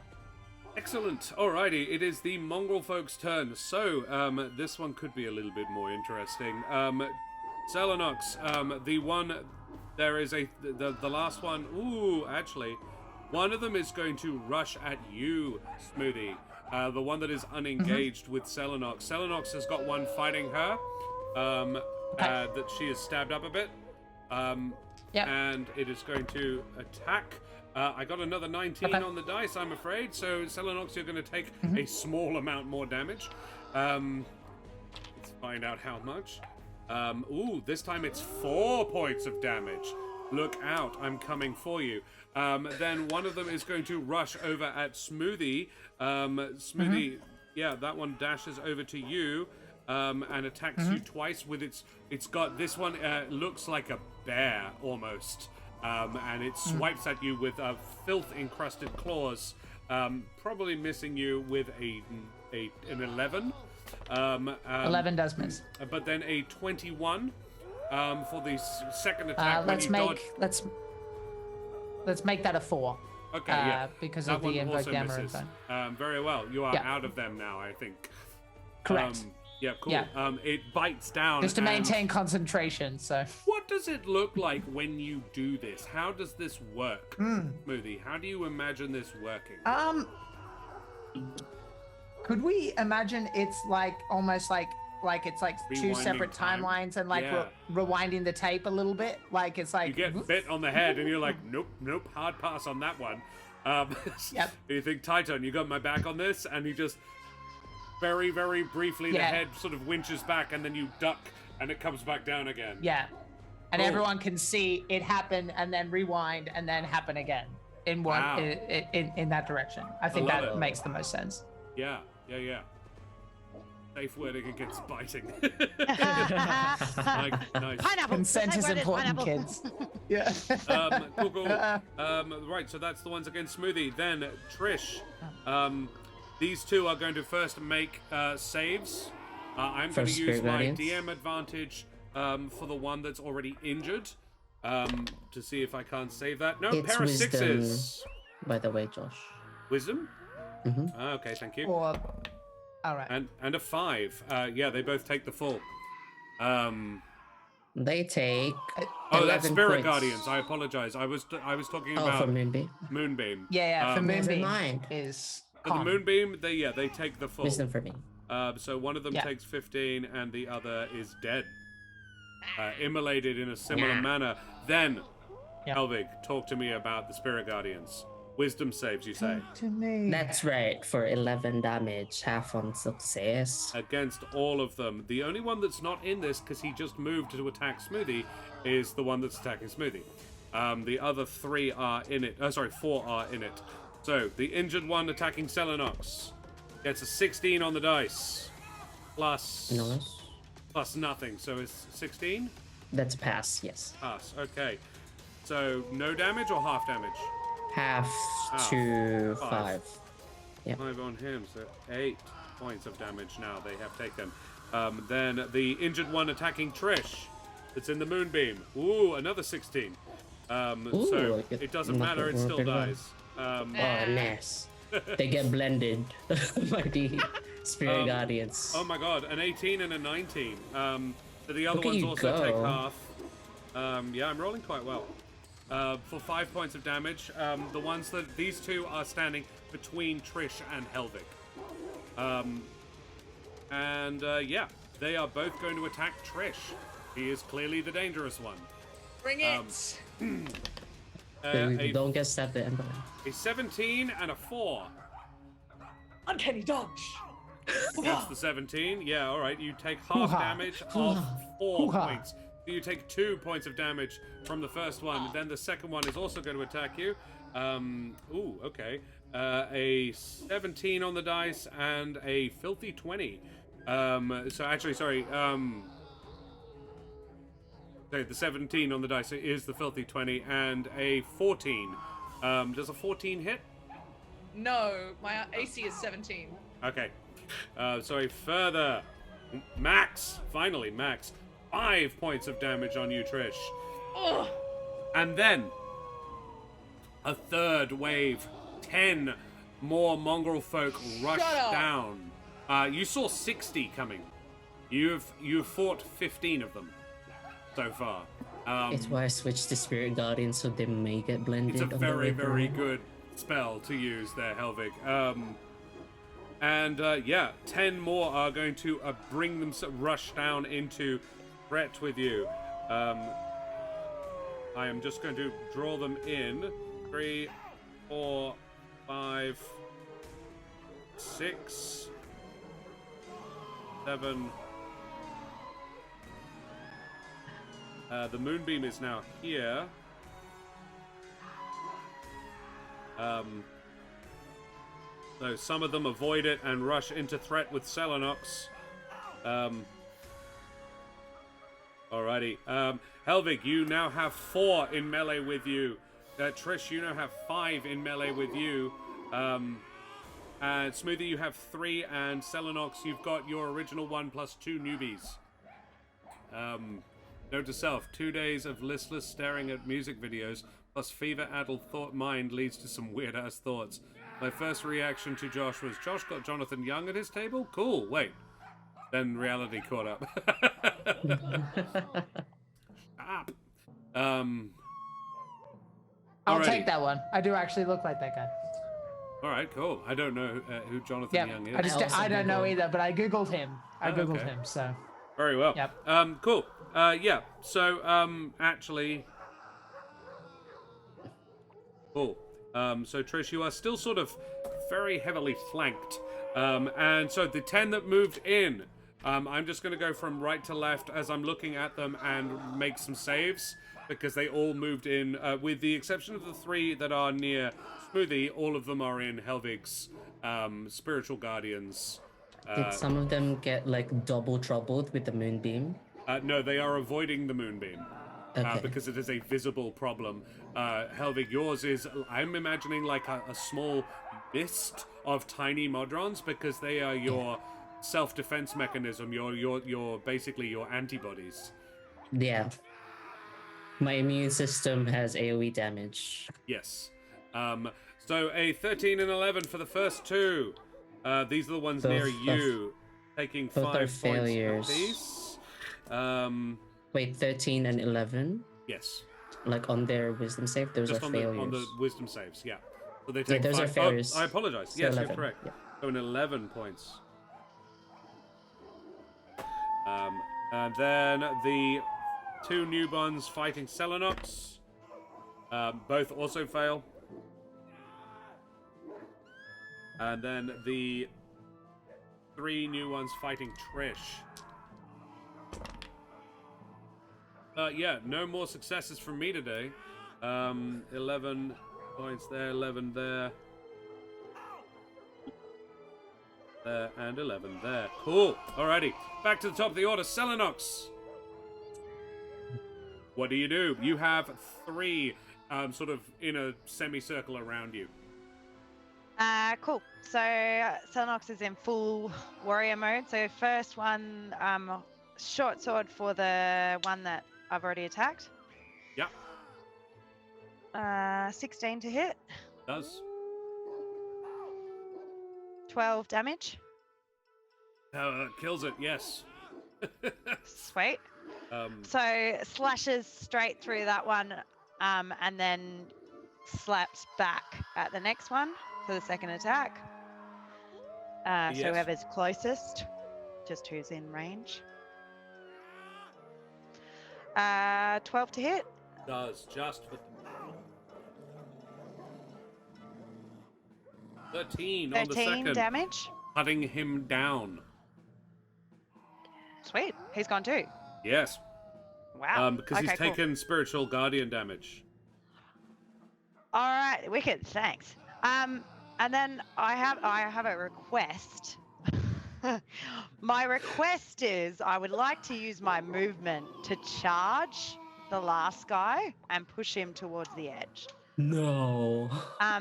But I don't. Yeah. No. No? Yeah, fair. Yeah. You have action surge, right? You do I have do have action action surge. surge. I do have action surge, but I'm not ready to use it yet. Bro was yet. like, We're in. these are 25 in of the 60 that we need to fight. I know we've got a lot still coming. Yeah. So I'll just square up with the last one, like, Very bring well. it after 2 falls. And he goes, nah, booed. Yeah. Cool. Helvig, there are 4 around you. All various states of injured from your spiritual guardians. Sick. Well, yeah. This is a lot, Trish. Just fight around the mist. It'll Okay. help. And then, first I'll roll my damage for this next load of rounds, so we don't have to do it again. It's 19 this time. And then I'm gonna do my... I never get to use this now that I'm a robot. Where is my thing? Yeah, curl up. I just go fortress mode and curl up into a ball, spikes out. Love it. We're ready with all of this, or with my fortress with a bunch of flying modron planes. Kicking ass. Love Let's it. go. So for the viewers at home, my base armor is now 19, but I can't move, attack, or cast spells with somatic components. And whenever a creature misses me with a melee attack, they take damage because of my spikes. This Helvig basically just curls up into this massive sea urchin made of metal. That's very cool. 21. Trish. Yeah. Otlius is like... I mean, you can't see this because you're... You can't see up, the... But Otlius is like... What's happening? And then he yells, "Oh, okay.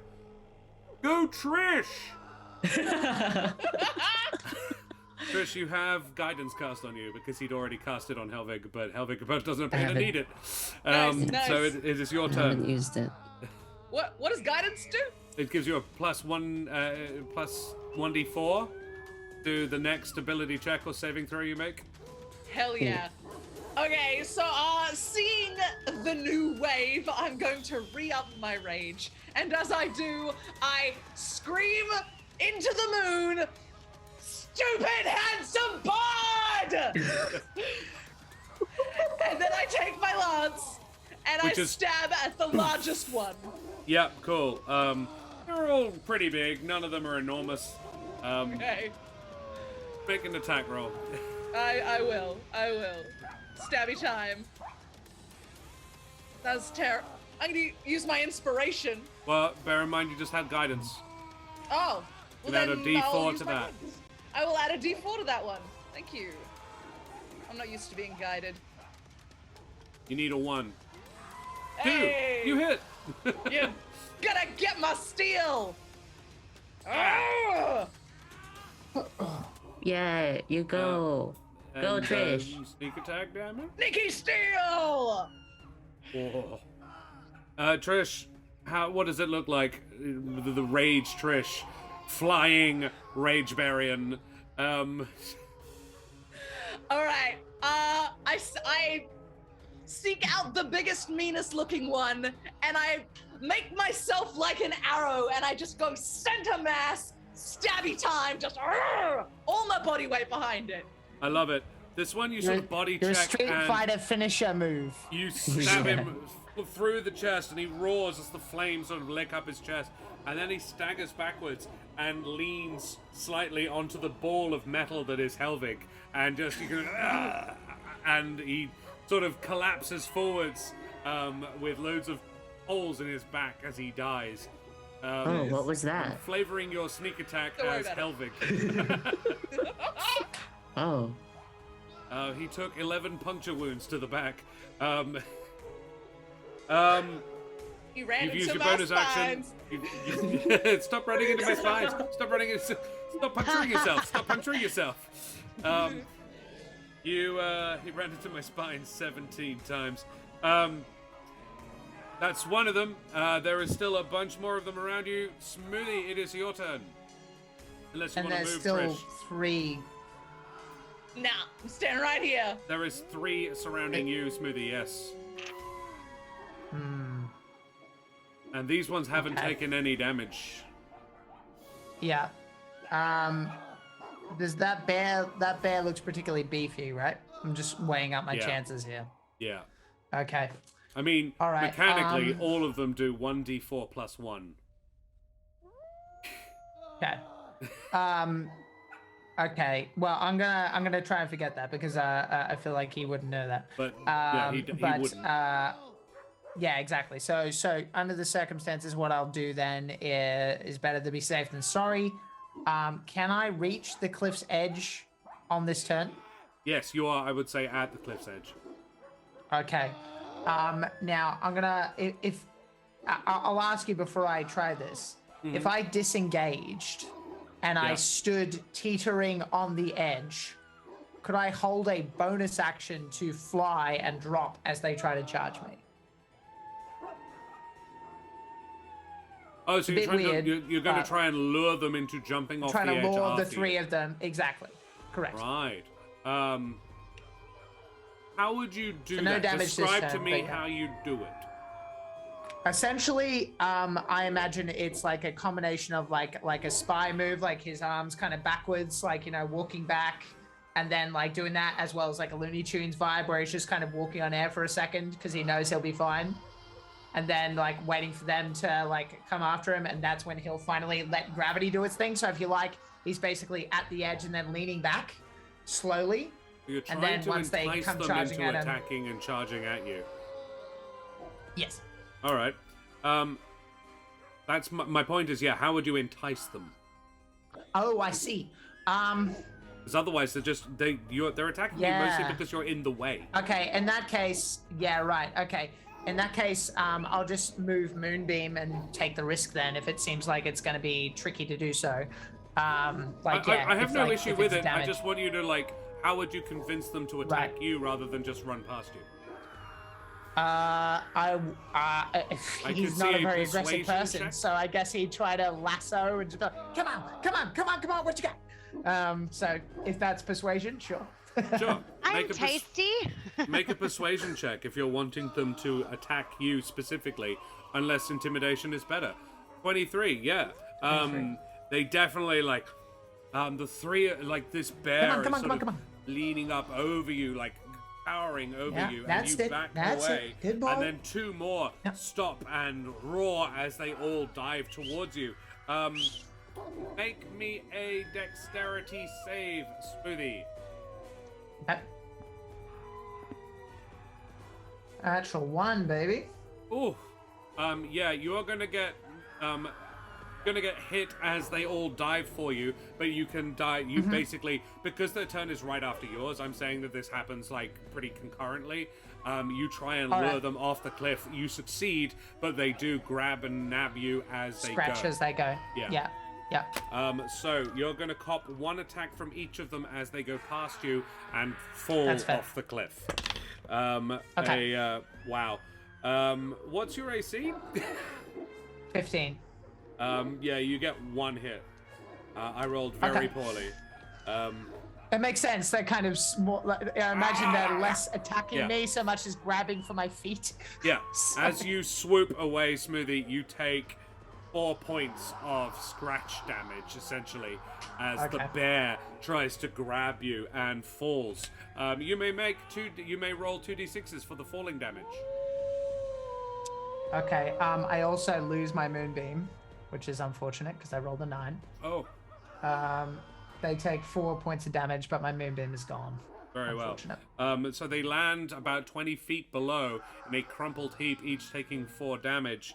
And the rest of them are within range of Helvig's spiritual guardians. So I'm going to have to roll a whole bunch of damage dice. Chris took out the one in between. If anyone them. remembers that scene in 1989 Batman where the wings come up, that's Yeah. what I'm thinking. Yeah. Yeah. So As he Smithy, are goes you back. swooping back around, or are you wanting to fly back into town?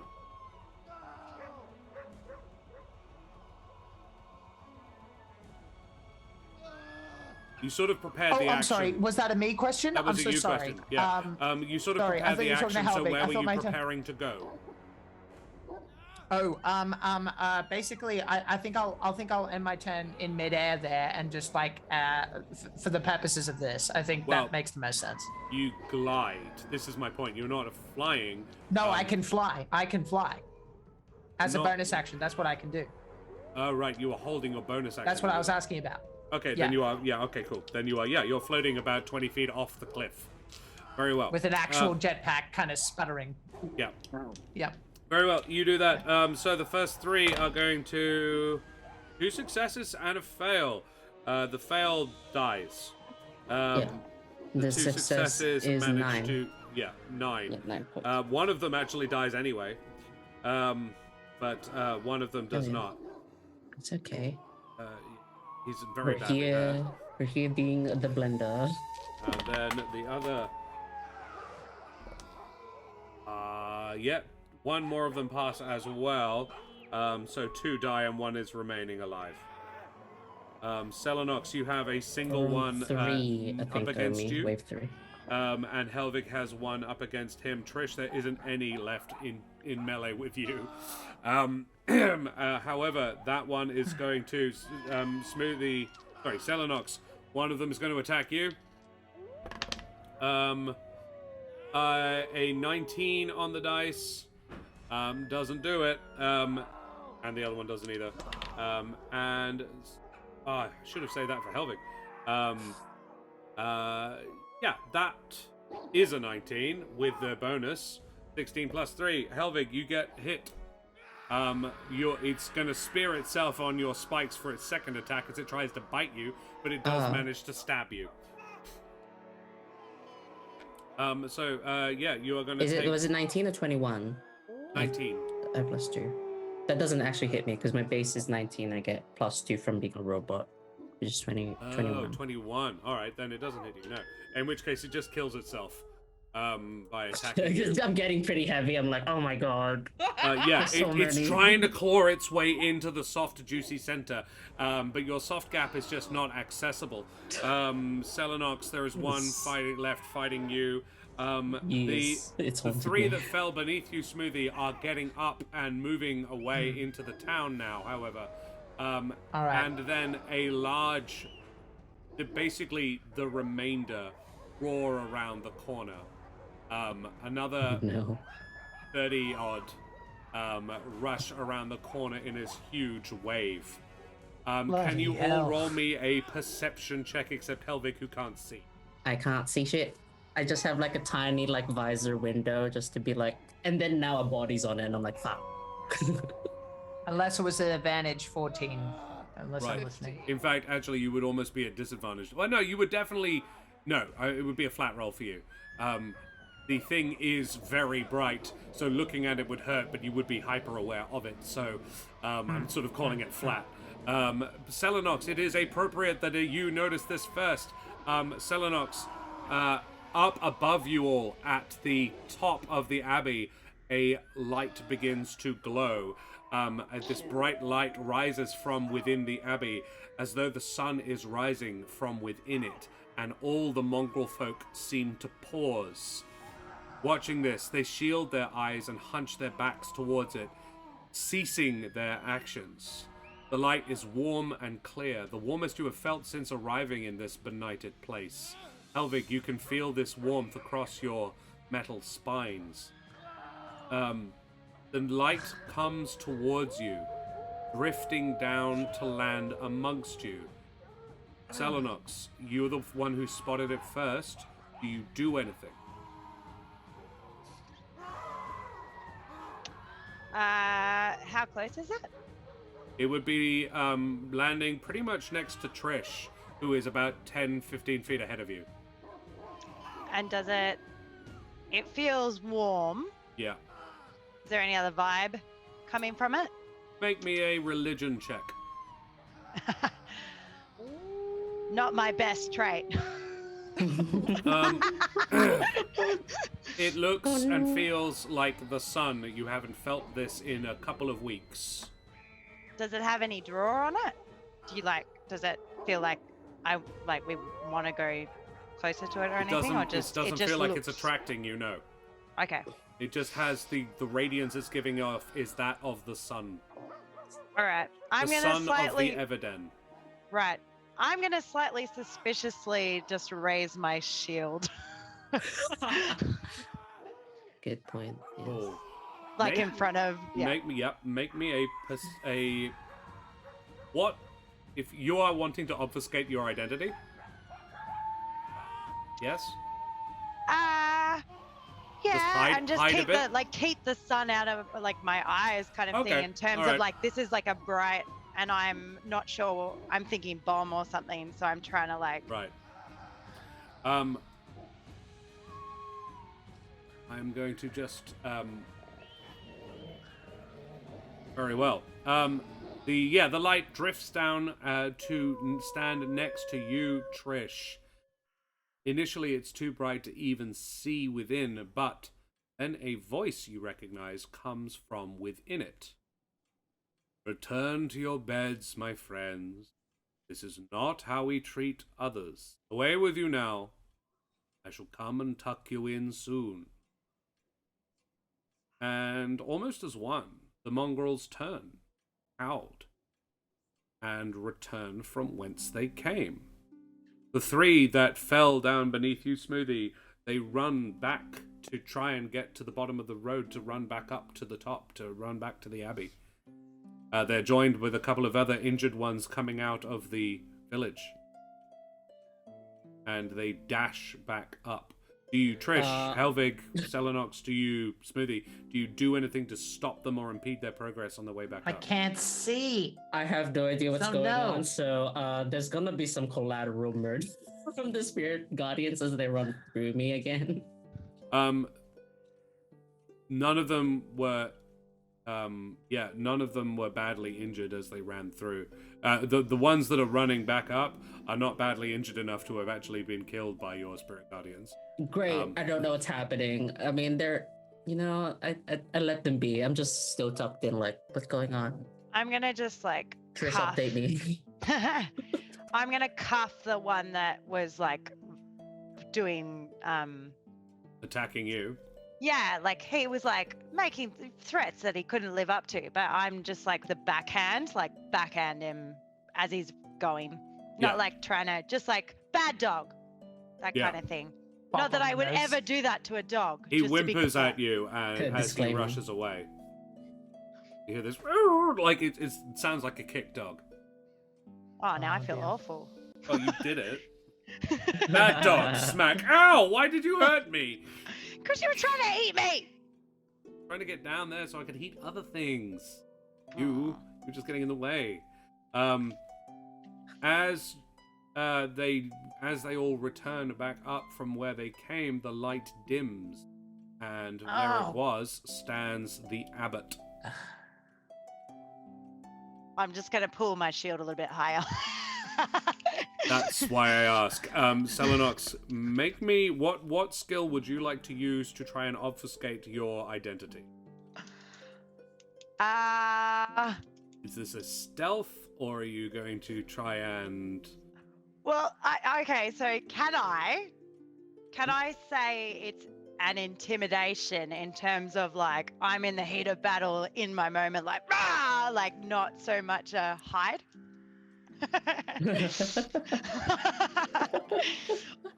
I wouldn't say the trick is you can try that, but it wouldn't work. No, and I'm calling attention to myself. I don't know. Like, I mean, subtlety is the solution. Stealth is probably the. Yeah. Make a stealth check then. You do have an inspiration. Well, there you go. Do I have to call it before I roll it? You have to call it before I tell you if it works. Yeah. You can see the number and be like, oh. Yeah. Okay. Cool. So, yes, please. I'm going to use my inspiration. Good idea. Oh, God. I'm just not stealthy, guys. You're not. You're just like, I'm in the heat of battle. I'm like, I think the big trick is as one of these things that could he I just told... possibly try something? Because all this is taking a moment, right? Yeah. Could I see what I've got? One last the third level Abbot's back slot. is 2 Selenox. Well, that's good. Currently. I've got one last third level slot for Invoke the Amaranthine. I might give it a go if I've got a second to do so. Yeah. Okay. So I got 2 d20s. Let's see what happens. I think it's quite appropriate that you're praying to the gods for help on this. 14. 14. That's the highest I've got, Selenox. What's your dex plus? My dex plus is +1. But you are wearing heavy armor, yes? Oh, yeah, so but I'm an advantage well, no, we're not in a wood, I can replace a result with that number. That's how that works. Yeah. So the lowest can be a 14. Well, Well, that yeah, is but- better. If it's with disadvantage, then it's the. So go ahead. No, sorry. You continue explaining the So mechanics. how the spell works is that you can replace the result. So she rolled a disadvantage and got whatever she got. I'm not sure what it is. I can replace that lowest result with a 14. Tell you what, because she rolled with disadvantage, but she basically also then also rolled Because I did with inspiration advantage where I because you should used the have done. Yeah. inspiration. Should have just been a flat. Can I just? We're not in a forest setting, are we? No, you're on Yep. a road. No. Cool. Yep. No, I'm definitely at disadvantage then. Sweet. Yeah. So it would have been a flat roll, which Yep. then Smoothie can change to be a 14. Okay. If that's better for you, Ro, It would make it a 15, Yeah, which yeah. is quite good. Okay, then let's go with that. If you're cool with that, Ro. You Thank are you. 20 Yeah, feet. definitely. You are 20 feet up, above the town. You are near a cliff edge. The guy has his back to you, and he is watching them go. He's watching them leave. He is for the now. And, I'm out of here. Yeah. Selenox just every time she's not stealthy enough is just like bye and dies off the cliff. Yeah. So Selenox, you Thanks. you use that 15 of smoothies to make it. Basically, I'm just saying you are going to manage to avoid being spotted by the abbot. Yeah, the abbot got a 14 on his perception. Oh my god! Yeah. So yeah, I just rolled it. I got an 11 on the dice. He has a +3. So yeah. And I think he turns to look at the three of you who remain. Elvig, do you uncoil? You sort of peek out from within Chris, what's happening? And Beats me, man. He sags. He Yeah, I turns echo. and looks at you. A sad look on his face, on his beatific swan face. Says, "I really wish it hadn't been necessary." And he slumps, as this light stops glowing from within him. And I think we'll take a break there. That seems like a good place for a break. No, Trish. Kill him. No. Kill him! Don't do it. Don't do it. He just said, We're going to take a quick breaklet there. We'll be back very shortly, everybody. Thank you so much for coming and hanging out with us. We will be back very quickly. Say goodbye, everybody. Bye, everybody.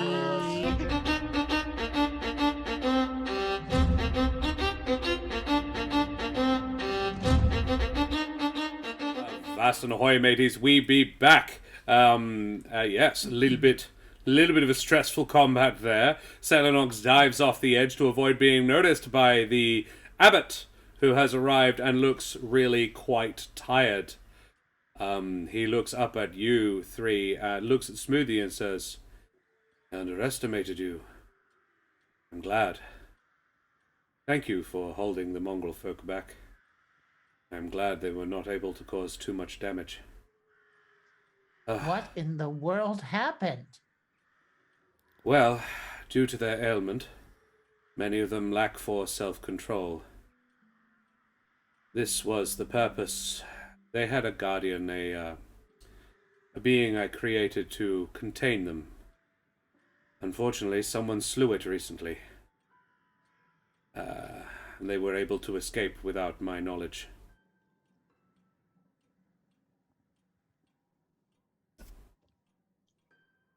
Okay. My apologies. Well, Normally that Just- would never, it's never happened before. I need to have a word with their keeper. He evidently is not feeding them enough. They shouldn't have been driven like that. It is unfortunate. I will now go into the town and make sure everybody is uninjured. Any injuries, any damage caused, I will repair. He is sounds- swaying on his feet. Does he look like he just looks exhausted, right? He doesn't look like he Make needs me healing, an does it? Arcana check. He is not injured physically. Arcana. Okay. -2. Or religion if it's better. It is better, but It doesn't I got really a natural matter. The again. one was bad. Yeah. Yep. Yeah. No. You would guess. I'll use my that- inspiration. Actually, why not? Yeah. Good call. Yeah. Religion. That's a bit better. 17. Very well. Smoothie. He just channeled the light of Ardea. Jeez. He can channel the light. Okay. Gonna In follow that away. in this place. Yeah. Powerful. You can only guess at how much effort that would have taken for a non-deity to do. Mm. And I don't know if Trish and Helvig shared what they think he might be. Mm-mm. So No idea. he is. No. This is an ability well beyond anything your grandfather could have done. That's crazy. Like some random people to be like, oh, by the way, we think he's an angel. No, we keep that Yeah. to ourselves. No, cool. I was just wondering. Yeah, I didn't think you had. That is some Okay. high-level magic, if it's magic at all. For you, like mechanically, you would guess, like Smoothie might guess, it's some sort of channel divinity. Yeah. All right. Okay. Well, I'll accompany you. I'm pretty tired myself, but I might be able to help a little bit. I would Look appreciate behind it. me. Trish and Helvig have been quiet. Are they still there? Yeah, Trish, Helvig. Have they got a blade over his head? What's going on? I don't know what Trish is doing. I'm next to Trish, wherever she might be. Unless she walks up to In the middle of a dude. pile of bodies is where Trish is. Yeah, and my spirit guardians are still going because I'm still on edge. Trish, it is worthy to note a Mongrel Folk has a soul. Yay! Oh, thank. Oh my god, they've got souls. Well, are sentient. They are mad, but they are sentient. That doesn't show on our face. Maybe we should take a few I'm not with sure us. what's happening. Oh god, that's so fucked. Can I borrow Cloven? Seemed like a nice. I like my Cloven. God. Not him. I think Helvig would know that. Hey, they have Selenox, it's Cloven's sentience job to feed everybody. from the moonbeam. I Not am doing his Stick with job. it. I'm going to first thing I'm gonna do is I'm gonna lock eyes with Helvig and just give you a wink, and hopefully you understand that I'm doing things. Then I'm gonna stealth. I'm just gonna try and nope away and hide. I I'm mean, just gonna be like, Trish is my buddy. I know. Okay. Yeah. Okay, sure. I'm just gonna walk away. And Very well. If he notices me, I'll say something. But if not, I'm walking away to hide. Make a stealth. Okay. What it's worth inside of 23 with the wink. If Josh allows it, of course. For Smoothie to notice it, it would be more of a perception to spot it if it was directed, because Trish is between you and Helvig, so it would have been with Fair her enough. back to Do you. you want me to roll again? or assuming- keep If that if roll? you'd like to roll a perception to see it, the insight would Yeah. definitely intuit what she's trying to imply. Okay, fair enough. But you need to Alright. see it first. 16. I'd say you do, and therefore can sort of guess what. Well, the trick is you know a little bit, but not a lot. What is Trish I implying? know I know they were having a secret conversation before, and now it's starting to tick me off. a You little definitely bit, notice 'cause- it. You definitely get it. Whether or not, I don't know if As you like could the- necessarily infer what it meant. No, I have no idea about anything other than they're keeping secrets, which is their business until it starts affecting our Yeah. business. Just for which it might. Dan. Because this is my buddy. This isn't I killed somebody wink. This is I'm about to do a different plan. Don't follow me wink. Correct. Because I'm like, this guy doesn't even know my name. We've never met. if anyone were to follow at a distance without being noticed, it's me. So my thinking is, I'm just gonna watch this swan as he goes about town, see if he does anything sus, and be there to stop him doing anything screwy. Right. Is my plan. You follow Smoothie and the Abbot. But hidden. From a distance, hidden. Mm-hmm. Noted. Yes. Smoothie, you might be able to infer that Trish is going to follow at a distance. From that, you might guess that that's what her intent is because she disappears, as far as you are concerned. Helvig, what do you do? I try and find a good vantage point to watch and potentially like basically cover their escape if the Abbey goes horribly awry. Trish, you can fly at the moment as well. Good. And That's helpful. so can Helvig, and I think it's for an hour, isn't it? Oh no! That's gone now because of the Spirit Guardians. Oh, I apologize. They're both concentration spells. Yeah. Cool. Do you turn that off, by the way? No. I'm still on edge. I don't get the dude in. I don't follow him at all. He landed like outside of it from how I envisioned it in my head. Yeah. He would have deliberately landed outside of it. No, I don't turn it off because boy, no, I'm not safe. I don't feel safe around the guy. Okay, cool. Cool. You do that. He and Smoothie go down into the town. And Smoothie, you guys did a pretty good job of protecting the town. There are 7 bodies within the town that you find as he and you walk around. They are all Mongrel Folk. Several of them have injured livestock with them. And he repairs the leg of an injured pig that had a broken leg and probably would have had to be put down and eaten had he not fixed it. A horse has taken a nasty gash as a Mongrel Folk was trying to eat it while like one of its hind legs, and he fixes that as well. He actually knocks on a couple of doors. He turns to you and says, "Can you do this?" And he concentrates, and you can feel pain, as in like you can sense it. You don't start feeling pain. You can sense the location of it nearby.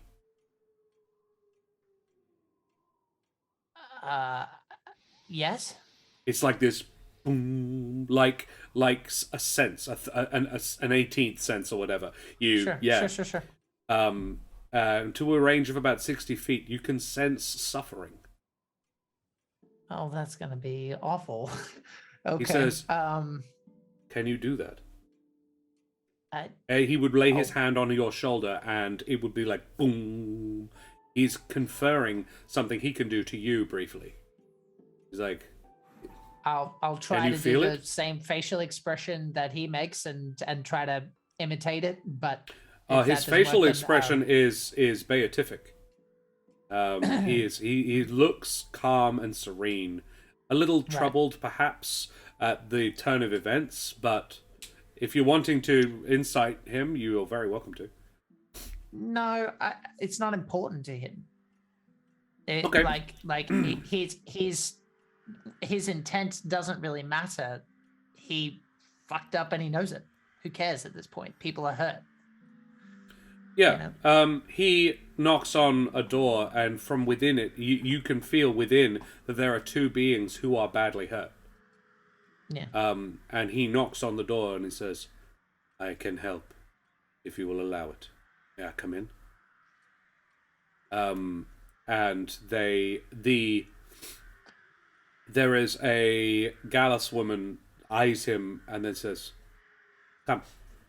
And you are shown into my companion as well. Of course. you are shown into the one. This is a one-room house, and lying on a bed is a man with badly scratched chest. Probably wouldn't die, but it looks painful. It's been bandaged, and the priest, the abbot, goes over, lays his hand on it, and the space under the hand glows. Sort of golden warmth comes out of it, and as he takes his hand off, there is a perfectly an imprint of that hand is now, all the blood is gone, and the injury beneath it is healed as far as you can tell. So I want to be clear, it's a big bandage and stained with blood all the way across. The handprint is now perfectly clean. The rest of it still has blood in it, but you can tell the injury beneath is healed. Gotcha. Yeah, that makes sense. And he says, I'll just say nothing like lady wouldn't have done to you.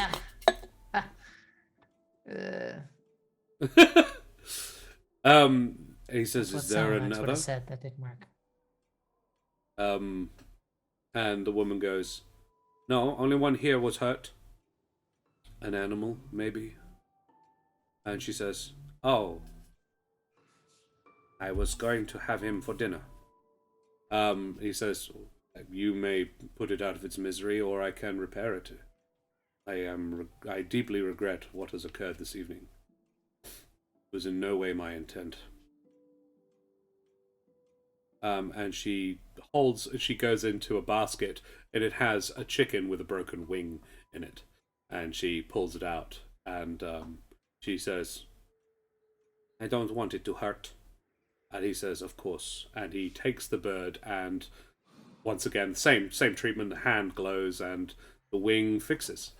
And he sort of releases it. The chicken flutters and lands and starts pecking on the ground, completely unconcerned.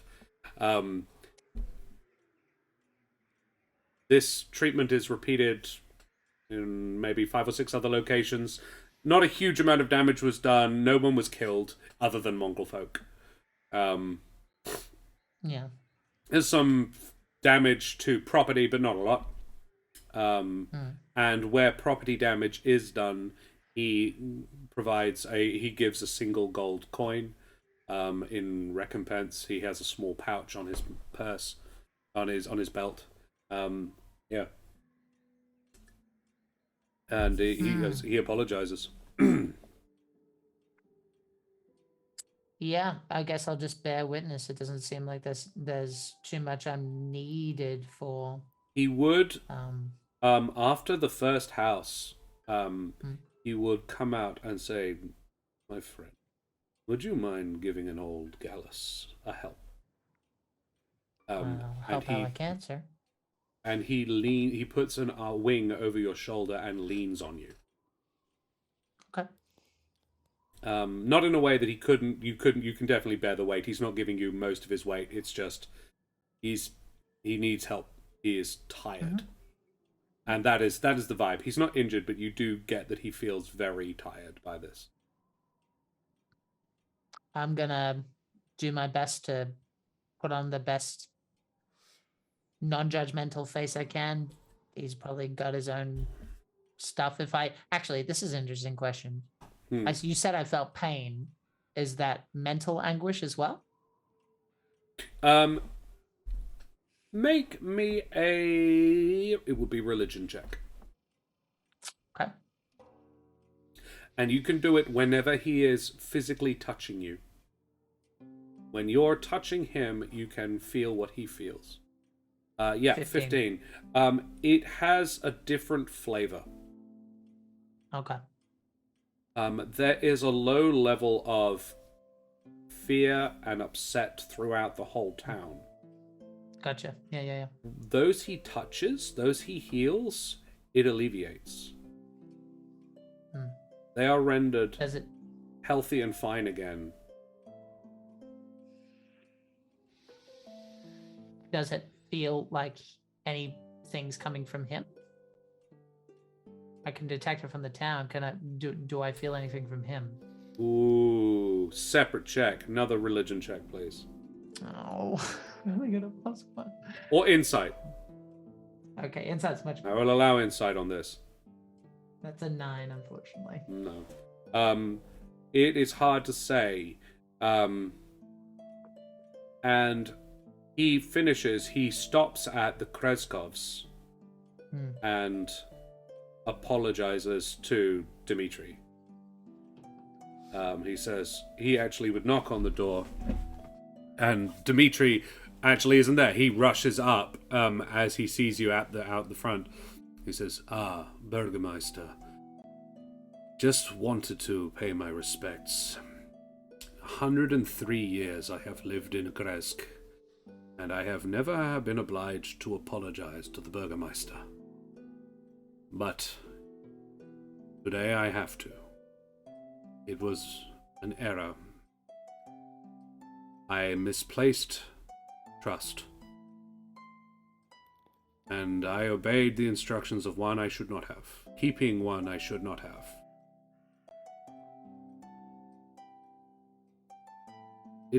I did not unleash the Bellevues. Someone else is to blame for that, I am afraid, but I was not aware of that unleashing until it was too late. For that, you have my deepest apologies. I have made what recompense I can, but the fact remains. It shall not happen again, Burgomaster. Once he says deepest apologies, can I subtly as I can try and cast calm emotions? Because I don't know if he's like suffering, but presumably there's still something quote unquote human in there. Also, Dread GM is raiding. Thank you very much for the raid, raiders, you bloody champions. Yes, cast calm emotions on who? Well, it says a 20-foot radius. Oh, okay. So I imagine basically to the best of my ability, I want to just basically cast it subtly so that at the very least, that things aren't heated. They're going to say what they're going to say, but at the very least, he might, if he is suffering any anguish, he won't feel it. If the Burgomaster is upset, he will at least look at it objectively so that they can talk. The Burgomaster says, I understand. I appreciate your honesty in this matter, Abbot. You say reparations have been made. I have seen that they have been done already. I appreciate this. No lasting damage seems to have been done other than to those under your care. You have grave diggers, yes? And he nods. And he says, then the only thing I would request is that you remove the bodies. Deal with them your own self. Do not request that we do so. You have grave diggers, please send them down for those that were unfortunately slain. Best as I can tell, no significant damage was done to the village, so you have no enmity here. And I am still grateful for what you did earlier. I hope this can be a good thing between us. And the Abbot bows, and Dmitri does as well. Smoothie, your spell definitely had something to do with that. And the Abbot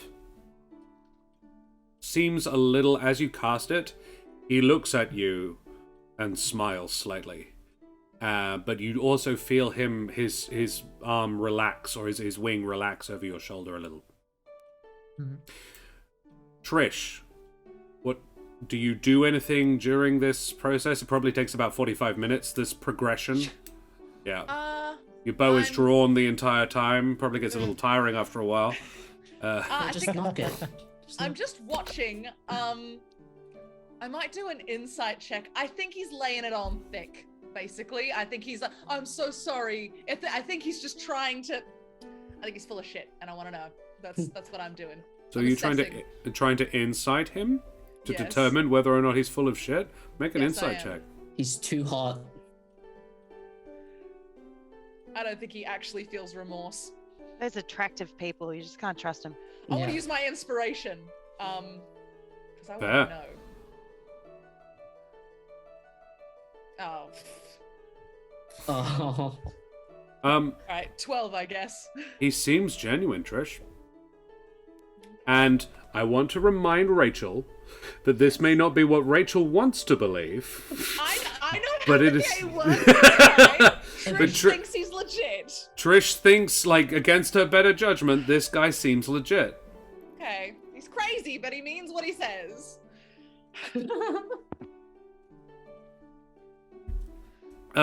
Selenox, what have you been doing? Avoiding the Abbot? Not actively, no. When I glided back down the hill, I was looking for Esmeralda. Right. Yeah, you would have found her, actually. You land and Esmeralda says, "That was well done. Apologies. I did not expect you to be that competent. Apology I meant no accepted. offense, but I have met many from your world, and that was impressive. You did all right yourself. I've killed a few Mongrel Folk in my time. They are not unique to here. Some have escaped over the past. What, from here? The Abbot is the one who makes them, but he does not manage to keep them all. Seems a bit careless. Yes. The creature you slew, it was their keeper. It has not always been there. Oh. It's a bit unfortunate. Yes. But it seems no harm was done, at least not to the town. Can't say the same for the 30-odd Mongrel Folk we killed. Well, do they... They don't seem to be exactly the logical type. No, they are insane. They are being starved by their keeper, and they are being kept in filth and squalor. I can't blame them for wanting to leave. So I don't know, maybe the 30 are better off anyway. Most likely. Don't get me wrong, I'm not upset with you about it. The man is mad. He believes what he is doing is right. It doesn't make it so. Well, I suppose lots of things started with good intentions. I am interested in working with your friends and yourself. I have a few things to do first. A couple of places I must check for Van Richten. However, I will be in Berez in 7 days. I believe you are going to Valakai? Looks that way. Berez is south of Valakai. Maybe 2 or 3 days. Perhaps you can meet me there. I will have my Taroka deck with me. We'll see how we go. Is there a way to get in touch with you if we can't make it? A sending spell, perhaps? Oh, yeah, but anywhere else that you might end up if you're not in Berez? I have a couple of places. Excuse me, I am not a particularly trusting person. Fair enough. I have a few places. I don't intend to be staying anywhere anytime, so finding me, it will depend on a lot of things. A couple of out-of-the-way places to look for Van Richten first. They are his places, so I am reluctant to share them. I hope you understand. Fair enough. You all good then? I am very 7 well. days. 7 days. Berez. Might see you there. I would like this. Give my regards to the others. Particularly your metal friend. That was impressive. I'll let him know you thought so. Small Town Creepy, the Mongrel Folk are Humble Folk mutations. They are Humble Folk mutations, but they are, mutated Humble Folk. Everybody in Borovia is Humble Folk. This is Humblerovia. Dex Strengthcon, take care, my friend. We are coming very close to the end of the session. I was about to end it anyway, but I thought we would just get to the next little brakelet. U of the Tubes. Yes, check out the U of the Tubes. You will find the remains there. Cool. Helvig, what do you do? Well, um, I just kind of go back into town. I misunderstood. I thought they were going back in the abbey, but I kind of like wait a bit until they're like progress further down before coming. Mhm. I just watch until the spirit guardians wear off, which is after 10 minutes since I cast it. Sure. And then I just go back into the inn. Sure. The inn is pretty much deserted now. There's only one remaining customer. But Otlius comes back down and says, "Hello! You did amazingly. That was very... Thank you. That was very cool. Can I Thank get you for another your whiskey?" cheerings. Yes, please. It's been a day. Yes, It's been a day. yes, it has. You're welcome for the cheeries. And he places the whiskey down. He says, "Anytime. Big fan." What do you think about the abbot? Oh, that was something, was it not? Yes, I would not have predicted that. Yes. He seems... Small town creepy. Exclamation mark roll space 20 in chat. Or exclamation mark insight, as this is an insight check for Otlius, the cutest barkeep. Oh no. Oh, yeah. Oh no, tears are A 9. falling. Oh, that's pretty appropriate. He says...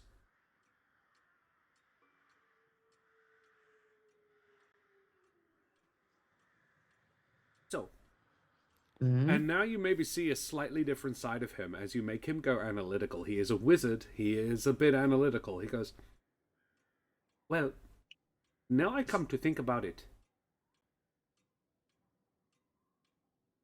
I did not see that coming. Okay. Well, I only I get... kind of like spin on my stool. But go on. Well, I only get visions while I'm asleep. I can only Sure. see the day ahead or things that will occur in the future, but I would only see them in the sleep. However, things that change things, new events, unexpected turns of events, hard to predict. I don't see them, which means this was caused by something that happened today." Oh. Possibly. I'm not really sure how my powers work. I mean, you're the expert basically in this instance, so As I'll much just as have to there take can your be word one. for it. But I think the abbot, well, he seems nice. My mother said he used to come down a lot more. Oh, but he stopped.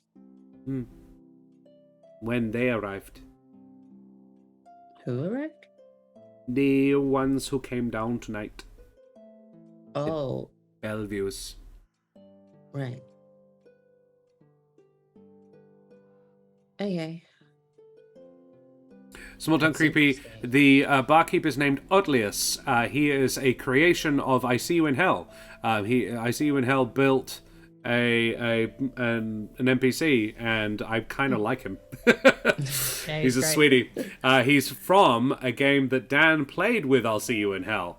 Yeah. And it was aimed at Dan's feels, and it hit home pretty hard, I imagine. OTLE. this. There you go. Like this small town. Otlius. Yeah. Very Greek Roman sounding. Yeah. He was a halfling. In this world, he is a Jabin. Divination wizard. And I'm thinking he is about like level 1/2. He is, extremely... He's not really an adventurer. He's a little Jabin barkeep. Yeah. And he says, And then he turns the subject to other matters. And And we just chat for a bit while I'm like... while just he's as waiting I'm for the about- others. Yeah. Yeah. Cool. Yeah, he sort of senses that you're not up for discussing battle. And Yeah, you get the considering I was vibe like, that Wispy, yes. yeah, he gets the vibe that you are, and he's a barkeep. It's one of his few skills is picking up the vibe of his customers. Smoothie, back to you and the Abbot. He says, I would say, he turns to you as Dimitri heads back inside. He turns to you and says, I assume that Burgomaster has asked you to accompany whoever is being sent after this dress I require? That would be a good assumption. You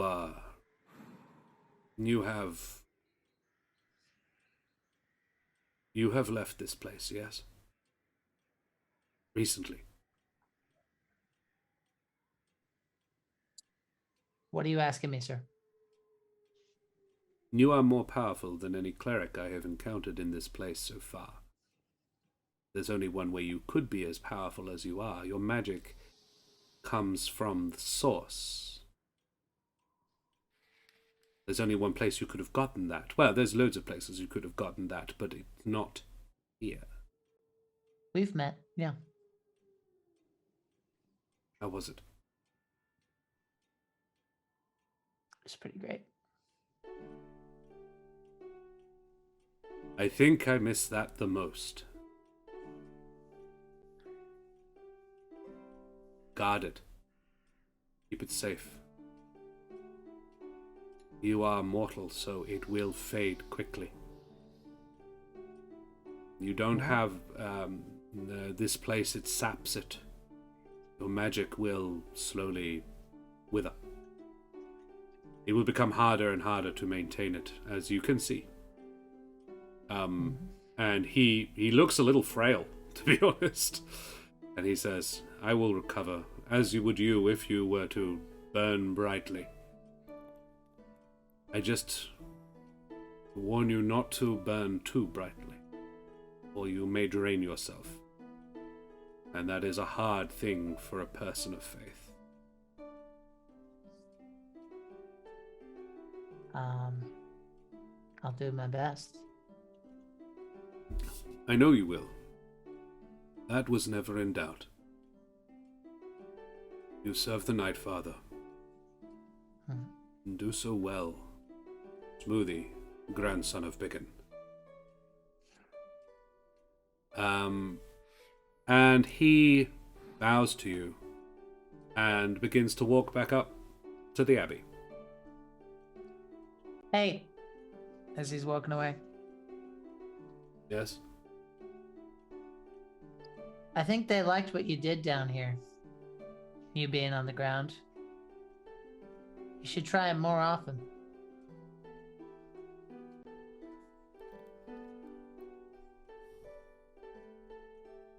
Insight check. Okay. 21.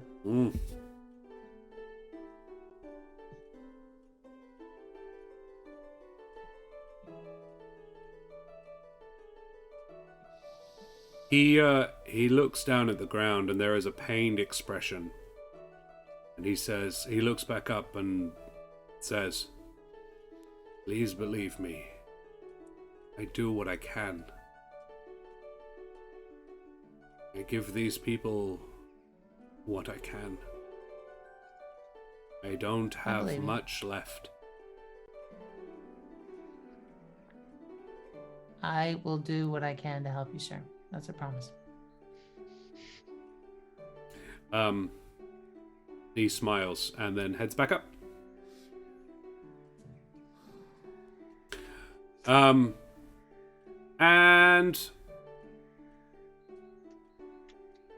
where do you all go? Back to the bar? Back to the Krezkovs? So. Yeah, I go back to the bar. Very well. That makes sense. Yeah, cool. I think that's a pretty good place to leave it. Selenox, you level up. Yeah, congrats. Just needed a good combat to catch you up. Trish pulls a murder. Well, I don't know. This actually is important. Because I'm moving it to a long rest. Trish, would you in the night go up and murder the abbot? Look, I want to. I really do. But I said that I wouldn't. And I think he's genuine. Even though he's crazy, I believe he meant all his apology stuff. They're so not I'm mutually gonna do it. exclusive. Yeah. Yeah. He could be crazy and genuine. So I'm like, I told my friends that I wouldn't do it, so I'm not going to do it. Do you get there and be like, so can I? Like, I mean, the reason I didn't was because we didn't want that to happen, and then it happened anyway, so come on.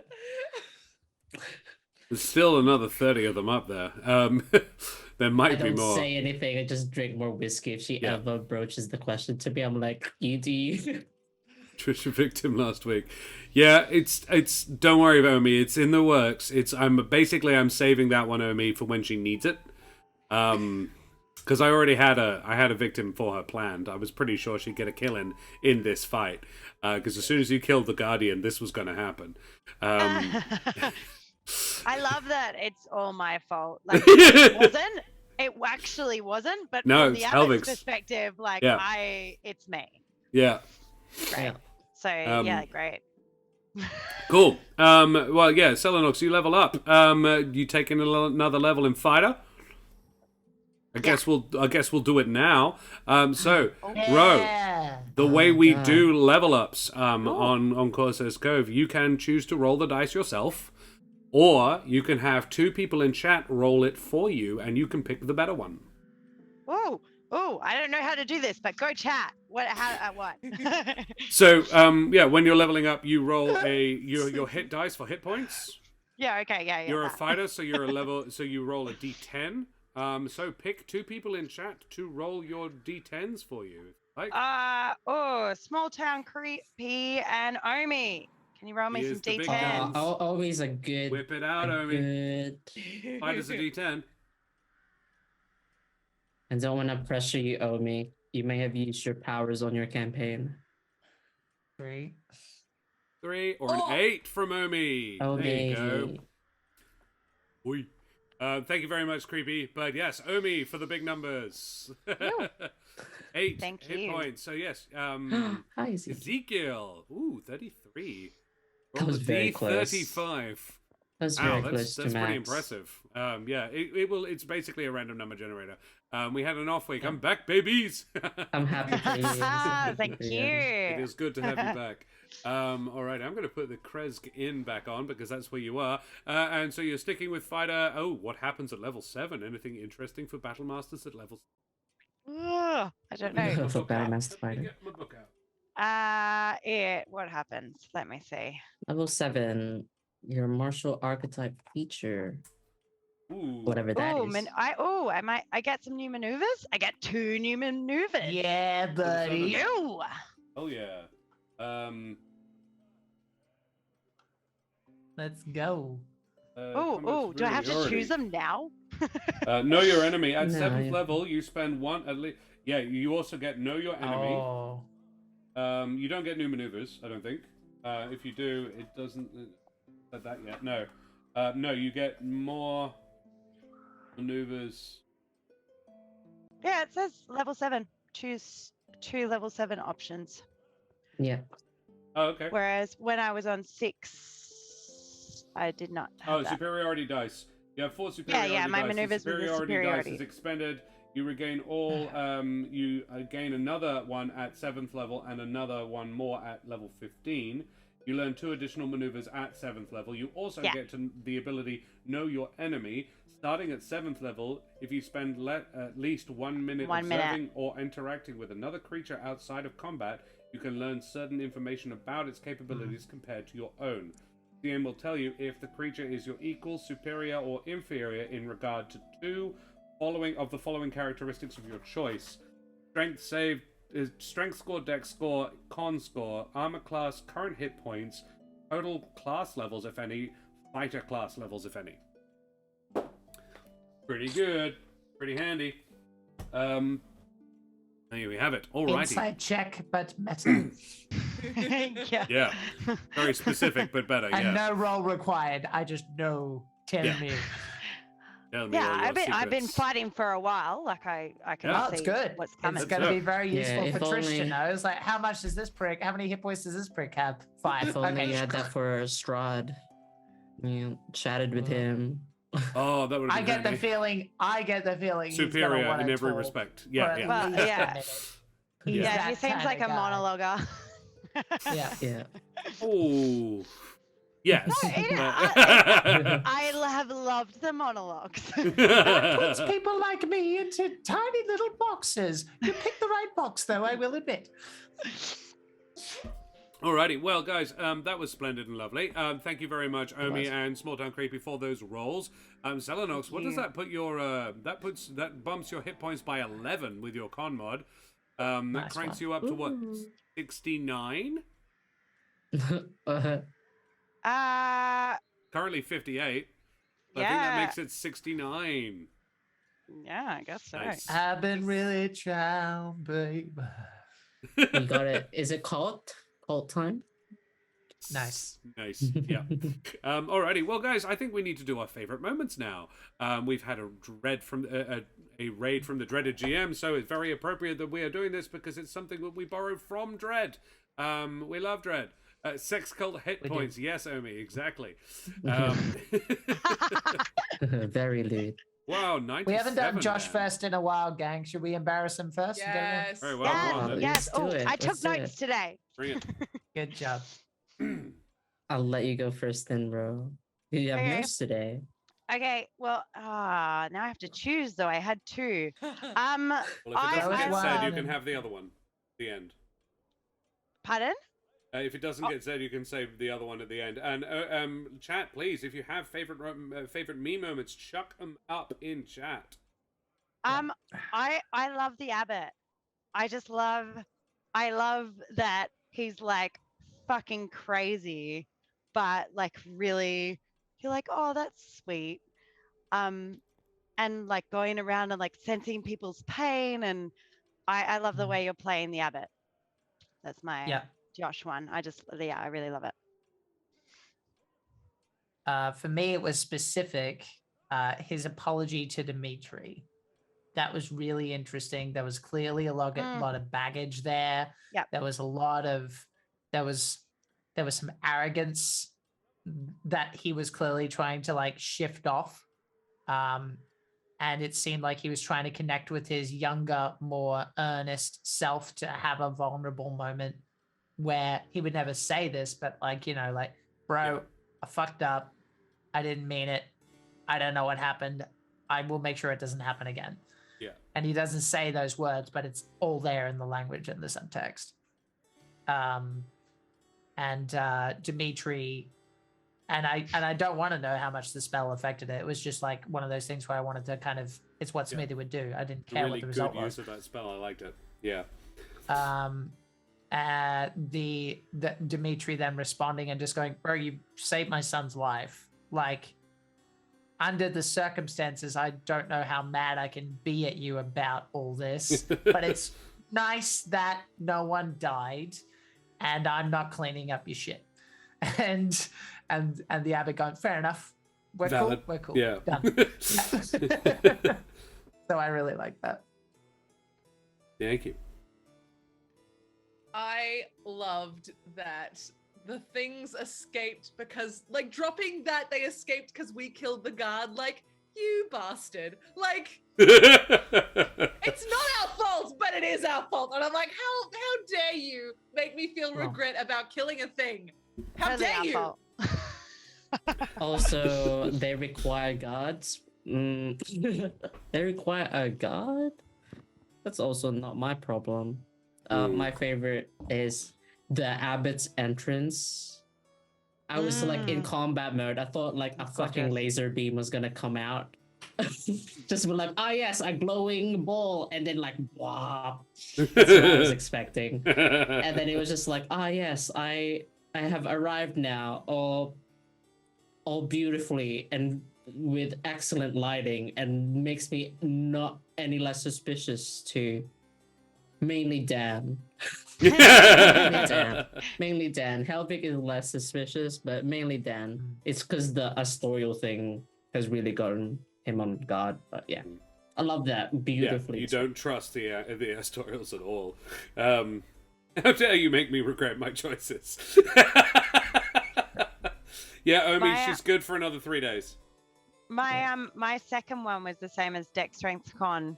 They said that Josh moment was adding in the little wizard guidance from the window. Yeah.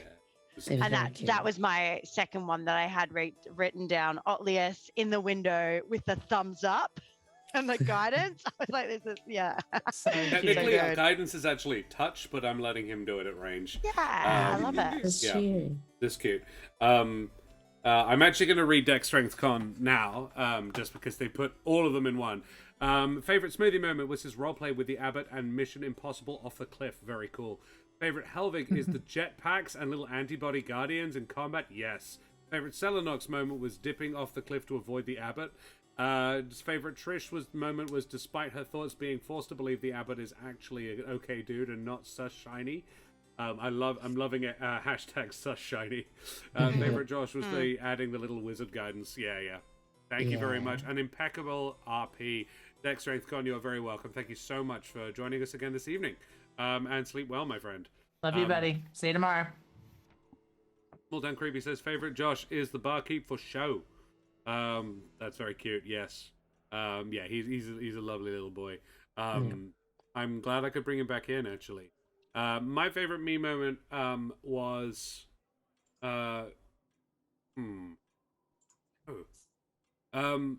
Did some good shit today. You've all said a lot of very cool ones. I really like what's going on behind. I really like because the initial idea for that the Mongrel Folk rampage was I don't really have the energy to write a full session today. Ooh, that could happen. Oh, actually, that would happen. Hey, and then when I sat down to do it, this is behind the curtain, folks. This is the real talk right there. I love that. Yeah. But that was, and it was supposed to happen last week. But you guys took quite a while to do stuff last week, and I was like, no, this is totally fine. So we didn't have it, and then this week I sat down and I was like, okay, still want to kind of have it now because I've thought of it, and it's really actually what would actually happen, and it really makes things more complicated. I love moral complexity. Archangel Raid. Thank you very much for joining us, Archangel. Yeah, it's a good little emote, isn't it? I do love the raid emote. Yeah, I really like the Abbot and the moral complexity around the Abbot. I think that was my favorite moment about me, or that I did today was actually no. There you go. That's what was my favorite moment. Touching Smoothie, and Smoothie can now sense pain. The knowledge that Smoothie could probably have inferred, this guy can do that constantly.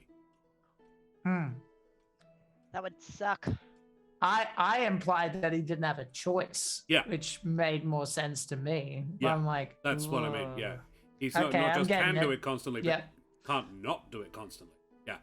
Mhm. He knows when people are hurting. Ezekiel, thank you very much for the follow.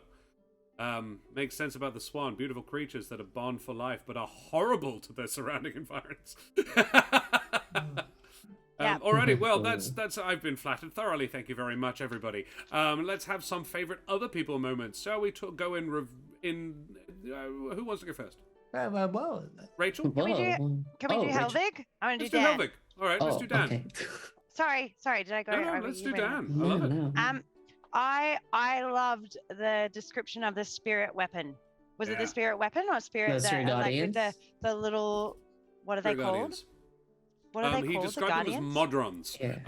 I looked up what a modron was as you were talking, and I'm totally into it. I love it. Yeah. And I felt like there was more possibly stuff that I don't necessarily know from previous things, but I loved the description of the modrons coming and like being that little like protective force. And in general, I think, Dan, your descriptions of your abilities are just wicked.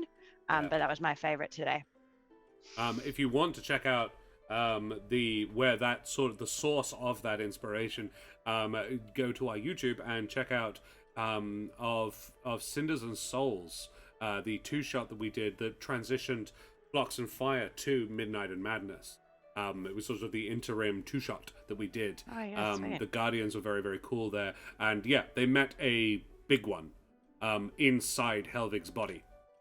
Oh, cool. And yeah, he was sort of the guardian of Helvig's brains before they could put Helvig's brain into his brain, sort of. And yeah, they had to convince him to let him. And I really love Dan utilizing that is like they are like his white blood cells, and I really love that. I think that's freaking cool, dude. Very good job. Thank you. I'm gonna come up with something different to say because that was Rose, but yeah. I really liked. I had a very Iron Man mental image of the flying up just before that, of the jetpack. I'm loving the Gundam thing that we're throwing in about, the descriptions of your physicality, of this changed physicality. The robot body is so cool. But yeah, you coming up and very Iron Man, like jets coming out of your palms, was the way I kind of saw it, as you started firing these Modrons out of your hands. And yeah, they sort of coming down in a cloud, and then you land in hero pose. But I reckon it's Iron Man hero pose. Yeah, I thought it was very, very cool. That's how I saw it. It was very cinematic, and I thought it was really well described. Other people. I loved us vibing in battle, and just I felt so supported by. It was amazing. It was really sweet. Helvig having Trisha's back. It was great. I loved it. Lots of cute moments. Mine was the same. Leave Trish alone. I've gotten that left in all caps. I am listening, by the way. I'm making memes. I'm determined to make the memes channel on Discord work. So I've made some, and I'm pretty proud of them so far. Is that what Ezekiel is talking about? I have no idea. Maybe. What do you mean by memes? I'm the most humble person in the world. I heard someone say that. Is that something you mean? Oh, I have no idea. I'm not sure what that means. Sure. I'm trying to No idea. Can I chuck in an extra, Dan? Go on then. Oh yes, go for We're it. so full of love today. I love. I took notes today. I just find it really hard to remember. Karen struggles with that too. I loved the hedgehog moment, the metal hedgehog, boom, and the spikes and stuff. Yeah. Yeah. It was like Sonic, but like metal. I love it. Yeah. Yeah. It was dope. Yeah, really cool. I don't get to use that often because it stops me from doing anything else. That was like the perfect moment for it, like Spirit Guardians up and then like blocking, because that was the whole point. We were like trying to block the path. Yeah. You guys did a crazy good job. I was really hoping to get a few more attacks on you, but between Moonbeam and Spirit Guardians, I was like, nah, they all just die at the beginning of their turn before they can do anything. I think my favorite self moment is like trying to really differentiate Inner Flame Helvig from Celestial Helvig in terms of like the spells. I don't think he has had the time to really process he realized during the Guardian fight at the Abbey, or the God fight at the Abbey, that it's not Fireflies anymore, but he hasn't had the time to be like, what are these? What the fuck? What's happening? Because I was like, it's kind of sorcery is how I envisioned it, because it's in the flame where it's like, he wills something to happen, and then like literally everything else just like makes it happen.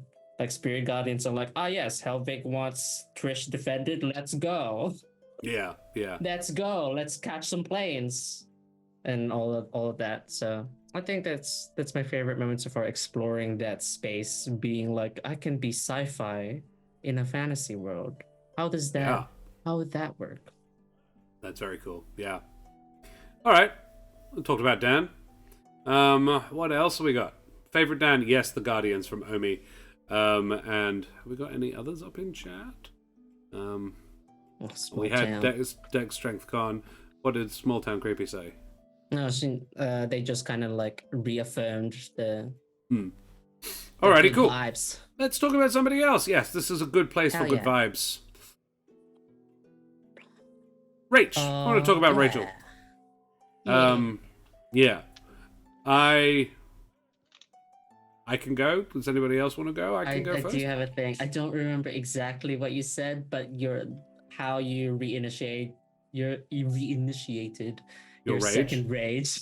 Yeah. Thank you. I'm gonna. Is it the same as that head is sick as hell? I'ma cut it off because that's what I've got. Oh, mine's not that, but that was very No. cool. Yeah. That wasn't it. It was just like yelling at the stupid swan guy.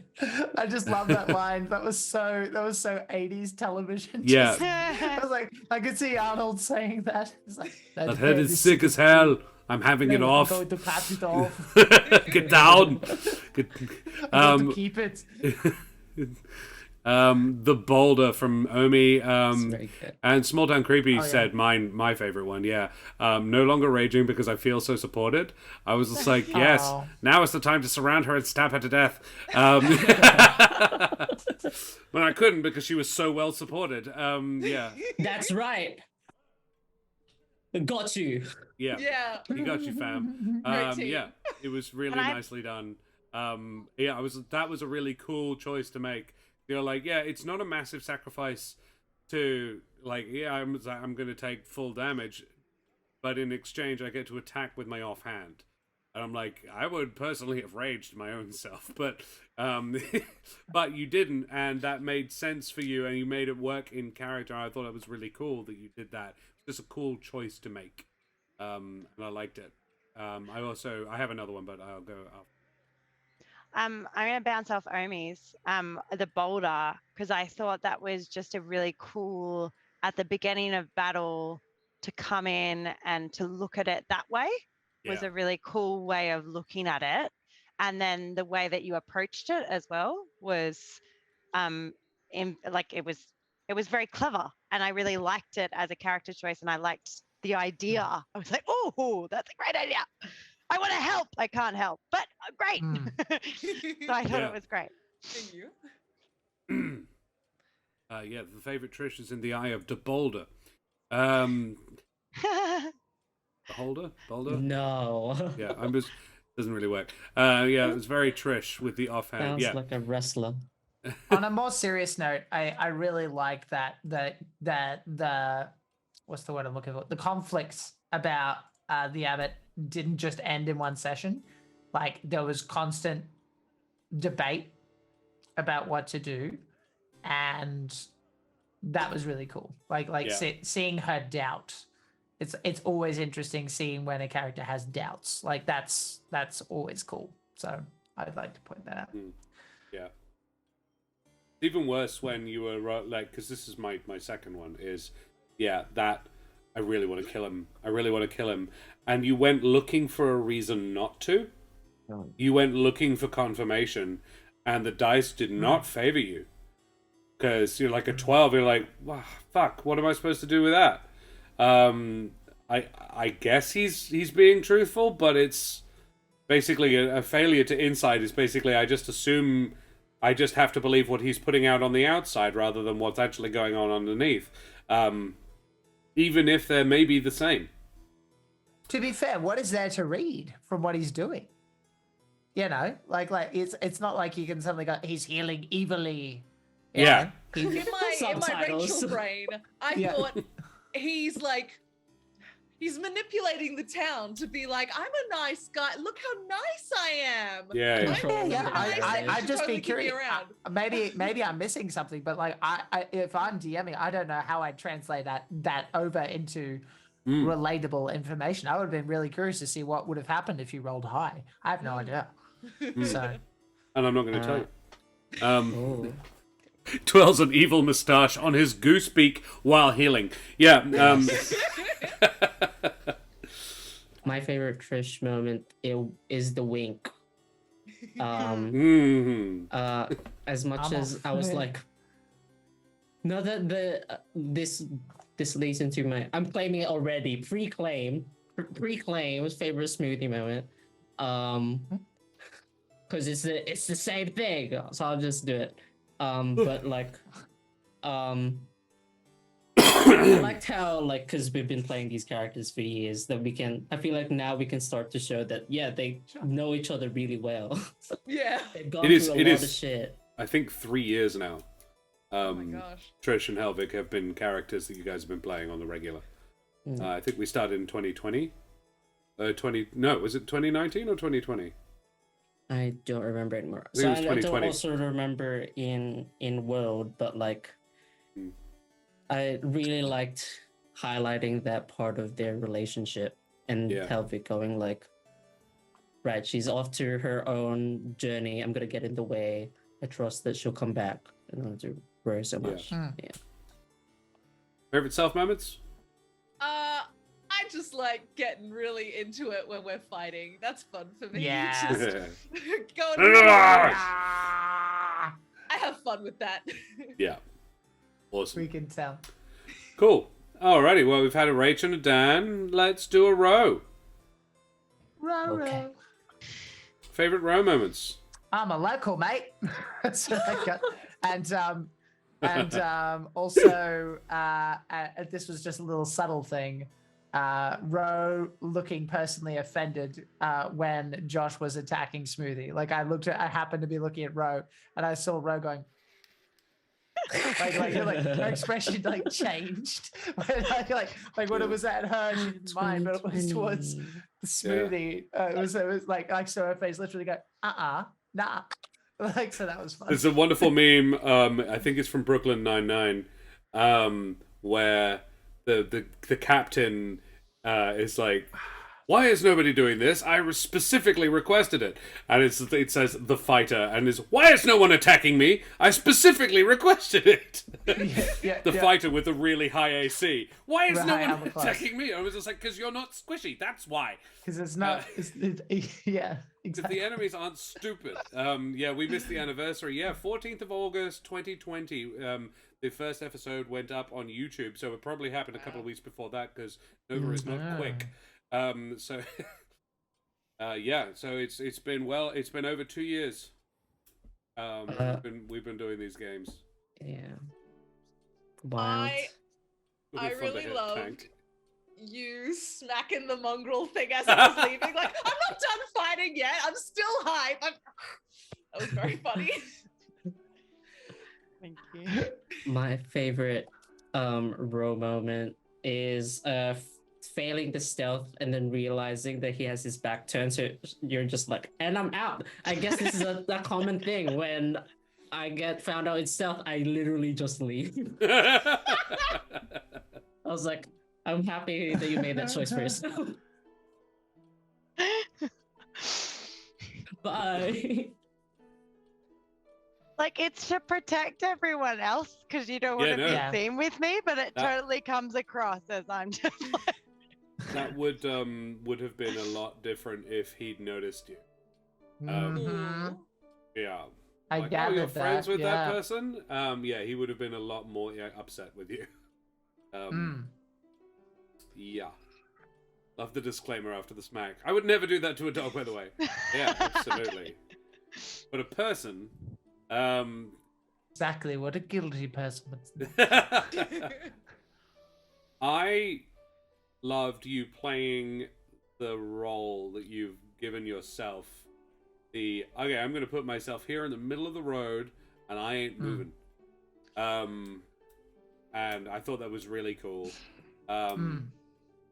Yeah, you just are like, no, I can tank this. This is my job, and I'm going to do my job. I also liked your chat with Esmeralda at the end. I thought that was cool. Because she would have sought you out if you hadn't sought her out. But yeah, I liked being able to have the one-on-one rather than have her come and find the group again. Because she's like, yeah, I need to bounce. This is quicker, better. Yeah. Yeah, I thought that was really nice. Anybody else? Favorite self moment? I didn't write down something for me. I should write down some of myself before I forget. But I think I enjoy the like fighting stuff and the role play of the sword play and stuff. But I really liked the the shield moments at the Mm. end with the light. Yeah, yeah. Where I was kind of just like, no, I'm just going to keep the light and the bomb away from me. And then the transition into like, oh, shit. The trick was the shield has the boss of Krezk on it. You could... I thought that's what you were doing, was like, I'm a local. Don't look here, it's just a local person with a local shield. Hey, Chris. Sorry. I totally was. There's like a floating... There's a ghost. It's Rose tech support, everybody. Yeah, it's my tech support. Love it. You see them wearing black like on a theater show, like a tech coming in and fixing shit. Small Town Creepy says... I haven't even broken anything today. Rose, Small Town Creepy says this is the first time seeing Selenox play, but it was so good, rocked my socks. Yes, Ro is relatively new at this, Creepy, but yes, Ro is also very good. Natural. Absolutely. I've been performing with Ro for over a decade now. When she was extremely young and I was still already quite old. And yeah, it's always an absolute pleasure to have you on. Yeah. Cool. Favorite Selenox as a character, just her overall sass to basically everything, just being direct yet kind of backhanded at the same time, including the one Mongrel Folk as they ran away. Sassy Mongrel Folk backhand. Yeah, cool. Awesome. Alrighty. Well, I think it's an above game moment. When y'all were trying to figure out her damage while Ro is there like, it's that because, yeah, I'm not arguing it. When we're talking about like, why does she have a +7? +7. Yeah. I'm like, yes, well, I mean, it's really great, like, isn't there it? must be a reason. D&D Beyond is usually right. I'm just curious as to why. How the fuck do you I get chose a good base thing. +7? Yeah. Yeah, cool. Alrighty, Jack. Last. Hey. Lucky last. Favorite Jack I'm gonna moments. dash through the gate because I claimed this during the Trish damn it. moment. Yeah, that's right. You being alert to the wink, but from your perspective, thinking about the secret because we're keeping a secret from you. Yeah. Yeah, that's right. I claimed it. Yeah, It was me. I love that. And then I can't wait for it to deal with that because I'm gonna, from my perspective, it was like, right, she's gonna go do go do a mission. I shouldn't get in the way of that. You're gonna be like, what the fuck's the secret about? I'm like, what?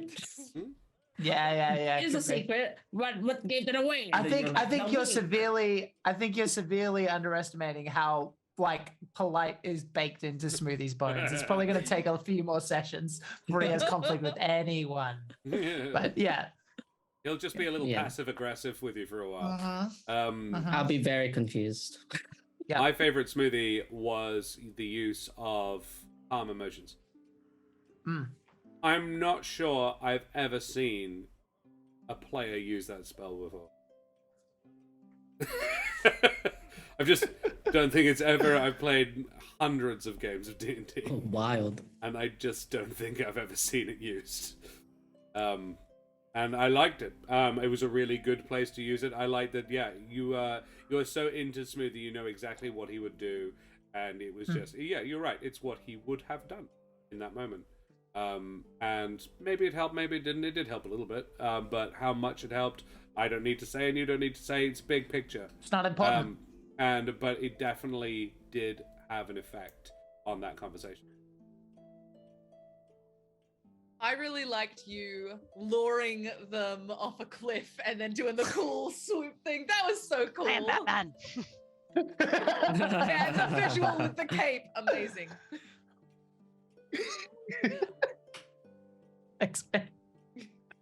Legends of... I really another enjoyed... follow. The Legends of Logomancy. Legends of Logomancy, thank you for the follow. Logomancy. Josh has to Google that. Carry on. I really enjoyed the interplay with the Abbot again. And I because I think it's really interesting that Smoothie has this character where it's like Smoothie is so trusting, but then also we're seeing these elements of like deep-seated suspicion as well towards the people who are around you helping you. Like, you've been suspicious about Selenox in terms of, oh, well, Strahd brought you here. And now you're showing suspicion about like Trish doing wince at Helvig, but then you've got this other character, the Abbot, where like the compassion is really coming through. So I like the kind of the interplay between that, where it's like you're such a trusting character, but also we're starting to see moments where you question that in other aspects, I guess. Does that make sense? I don't know. Yeah, it does. I will clarify one thing though. He doesn't. It's not that he trusts him; it's that he believes he can be redeemed. Yeah, that's what he's banking on. Yeah, so like looking for the he goodness. knows that he's done heinous shit. He continues to do heinous shit. He doesn't know what he can do to fix that, except he knows that one, he'd be a good ally to have if we can get him that far. That's the tactical part of it. And two, he's not gonna let this guy go without giving it his best shot, whatever that means. Yeah, it's the looking for the goodness in everyone. Yes, that is which is I really will agree sweet. with that. Yeah, for sure. With a character who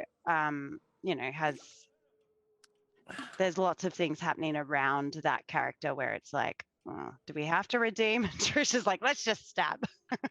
Yeah. Yeah, cool. Thank you. Logomancy is a form of divination involving the observation of words and discourse. Neat. Which is very cool. For your D&D stream, Legends of Logomancy, where do you D&D stream? Tell us more. Yeah, I love good new words. Jack, favorite self moment? Oh, I just wrote pretty great. It was yes, pretty... you are. I was pretty great. No. It's what he said. It's what he said in response to. I know what you meant. Oh, right. Seeing the Abbot asked him, yeah. "How was it?" How was it? And you met your deity. Pretty hard. Yeah. Oh yes, Yeah. That was beautiful. It was good. It was just a nice quiet moment with people who got it. Pretty great. You know. Yeah. Like, there's no like you don't need to talk if they know, you know. If they've been through something like that, what's there to say? Either you get it or you don't. And yeah, that was probably my favorite moment. Just that simple exchange of, do you get it? I get it. Great. Oh. Yeah.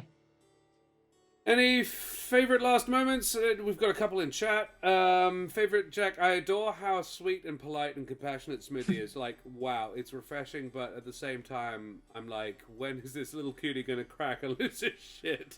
It's a good question. Yeah, we'll find out. I haven't managed to break him yet. I think he's close. Yeah.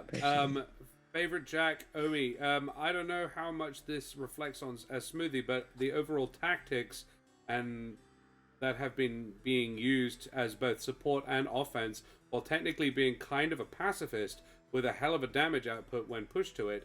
How many tactics games have you played, Jack? Yeah. The answer is a lot. A lot. Yeah.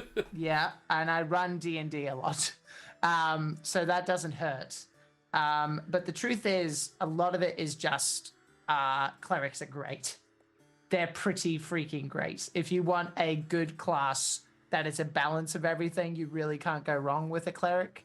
I've never gotten the chance to play one as a character, and I'm having a whale of a time. It is really easy to balance, and believe it or not, sleep just comes with the Twilight Cleric. Would you believe it? So it's really easy to be a pacifist when it's just free, right? So I just get it. I just get that spell. But yeah, a lot of XCOM. And Josh, did you end up picking up that mech game Into the Breach? Yet. Buddy, haven't yet. It's on my wish list. It's on my wish list. Cute, isn't good. Yeah. So yes, that is the answer to that question. Thank you for the sweet words, everybody. I love you so much. Yeah. Good stuff. Marvelous. Well, we have flattered each other splendidly. Thank you everybody for watching and playing. Thank you everyone for joining me here on my wonderful channel. We will be having an awful lot more in the near future. So tomorrow night I will be back for more Tactics Tuesday. I'm going to be doing a little bit more home brewing tomorrow night. I also, yes, I'm wanting to sort of put a wrap on this stage of my home brewing of my new game system that I'm building for battle mech combat in 5e rules. Basically that's what I'm doing at the moment. So I'm home brewing a system with which to use battle tech like mech combat for that. But I think 5e is just a really good balanced system. I've looked into a lot of other RPG systems now, and yeah, there are some excellent ones out there, but I haven't found one that's just as good generally as 5e for what I'm wanting to do. Yeah, that's what we're doing on Tuesday. Thursday night, Karen and I will be back for more Mano a Mano. The Mother of Bunnies and I are back for that. And then I will probably, I'm not sure if Ardana wants me this Friday or the next, but I will be very soon back on Ardana for more in between. We have ! socials if you want to follow us there. More information about all of our stuff is incoming on that, and you can join us on our Discord there. If you want to come and hang out and see the memes that Jack is frantically making. I am proud of them, and we should all add to it. There's a meme template, Google. Come on. I'm excited. Come on, together. get on it. I need to Come get on, do it. updated It's there. on the meme It's meme there. channel. Right. I put one there. Make ones better than me, chat and fellow cast members. what have I'm not we that got? good at this. The one about the rage damage. Mutants beneath Trish's rock. Help! This rage damage. Oh, Vic's love and support. Oh my god, that is so good, Jack. That is so good. I cast Eldritch Blast. Springs literally come out of me.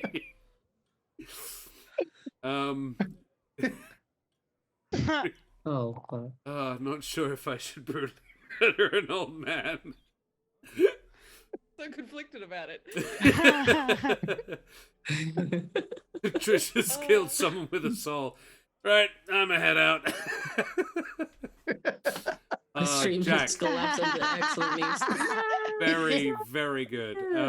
All of this, excellent work. 10 out of 10. Yep. stream Good. has Make collapsed better under ones, excellent everyone. memes. We can do it. Yeah. Keep the momentum. Join us on our Discord for access to all of the crazy memes that Jack is creating.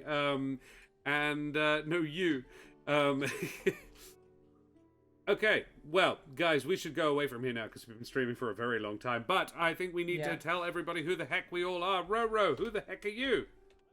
Hi, I'm Roro. I'm an educator and performer from Perth, Western Australia, and I do lots of things around the place for theatre and performance and other things in life.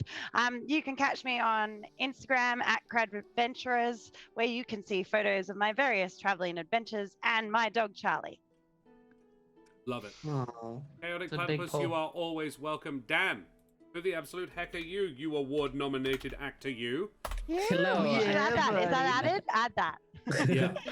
Hello, I am Dan in the meat space, Deerb in the cyberspace, even though I'm thoroughly honored not only for the nomination but also to play with these lovely people. And thank you for watching. I don't have any really goofs because I'm so flawed. Everything. Fair. And that was the episode with a lot of pushing things into tar as well. So Yeah. that was a big app for I guess- RP generally. That I was guess a just really to end it, episodes. environmental, use the environment to your advantage. Yeah. Jack, who the heck are you? Hi. I'm a Jared Leto impersonator, but when I don't do that, Nice. Jonathan Young impersonator. apparently, yeah. Look, I'm like. Here's the thing. I apparently look like a lot of people. No yeah. one else gets this shit. I used to on Roll for Damage. I That used to means get a people lot. feel but- the need to come online and go. I "This do Oh, remember that. him! I listen to Jonathan Young all the fucking time. There you go. I look He's like a him. metal. He does metal covers of other songs. There That is a explains a metal lot. cover of the Prince of Egypt soundtrack, and it's dope. The entire thing. That actually Whoa. sounds really Sick. awesome. I will look Yeah. into that. Yes, Because yes. Prince of Legends Egypt's pretty Logomancy awesome by knows. itself. Yeah. Yeah. Yeah. Yeah, You know yeah. that song. The metal cover is amazing. Heaven's Eyes. I am gonna have Heaven's a good Eyes time by on Jonathan my Young. car drive tomorrow. Yeah. Okay.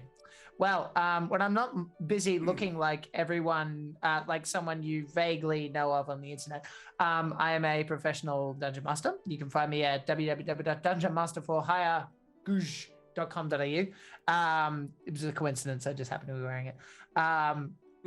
And for other things, you can find me streaming at Jack Squarepeg, as well as that's my social handle for all the things.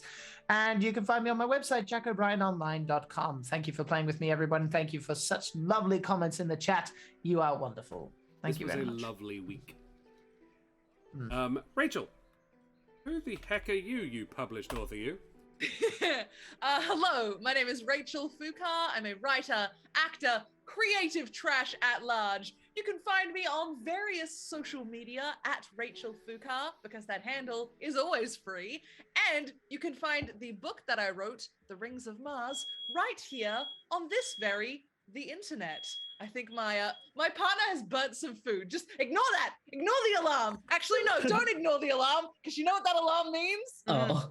That Anyway. means if you don't, It's a Rachel incoming. Rage. if you don't buy my book, I am going to drop a boulder on your head, Looney Tunes style. That's what that alarm means. That was your She will Spidey sense going off. burn your favorite dish. It's in the boulder Okay. alarm. It's the boulder alarm. So Boulder alarm. read my book, I guess. It's sci-fi. It's fun. Do it.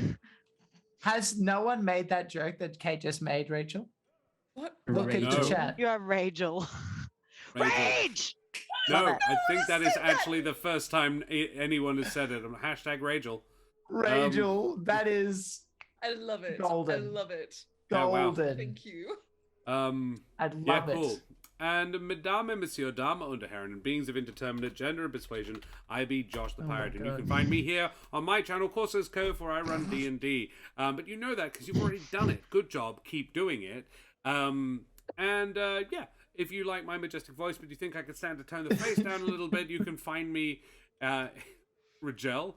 It's shortening all the time, isn't it? It's just gonna be at some I point. need you Which on is- Rachel 4. Ready for Rachel 4. One day Rachel will just threaten to break into our homes, get into our finances, and order her book for us. Maybe. Hashtag Wriggle. Wriggle. Now imagining a I like monologue. that. Anyway, Josh. Get ready to yeah. wriggle. I can be found on the podcast There Be Dragons, where I play the infamous and deadly pirate Sken Felspar und his little dragon Rosh, and in the comedy puppet duo Pupperotica. More stuff coming in soon. Check out the YouTube and we're going to do some shorter form content for the YouTube as well, including a trailer, which I will upload tomorrow, of the episode that Dan is nominated for Best Actor in. Amazing. Because I made a 90-second trailer for it, and I reckon I should put it up there because it's to advertise a thing that will be happening on the 25th of September. For anybody who happens to be in New Jersey or near New Jersey, you could go to the New Jersey Web Fest and watch us on the big screen and see how bad our web cameras all are. I think mine's pretty good. Oh, okay. Did Mine you is do not a HD. show recently, by the way, Josh? Like didn't you mention like there was a Pupperotica show or some such? No, that's coming up in October for Kalgoorlie Right. Pride. Okay, I remember you mentioned something live. I was just we curious. will be Kalgoorlie Pride. Pupperotica is doing a show for Pride out in Kalgoorlie. And I had a show this weekend last, but that was not Pupperotica. That was directing.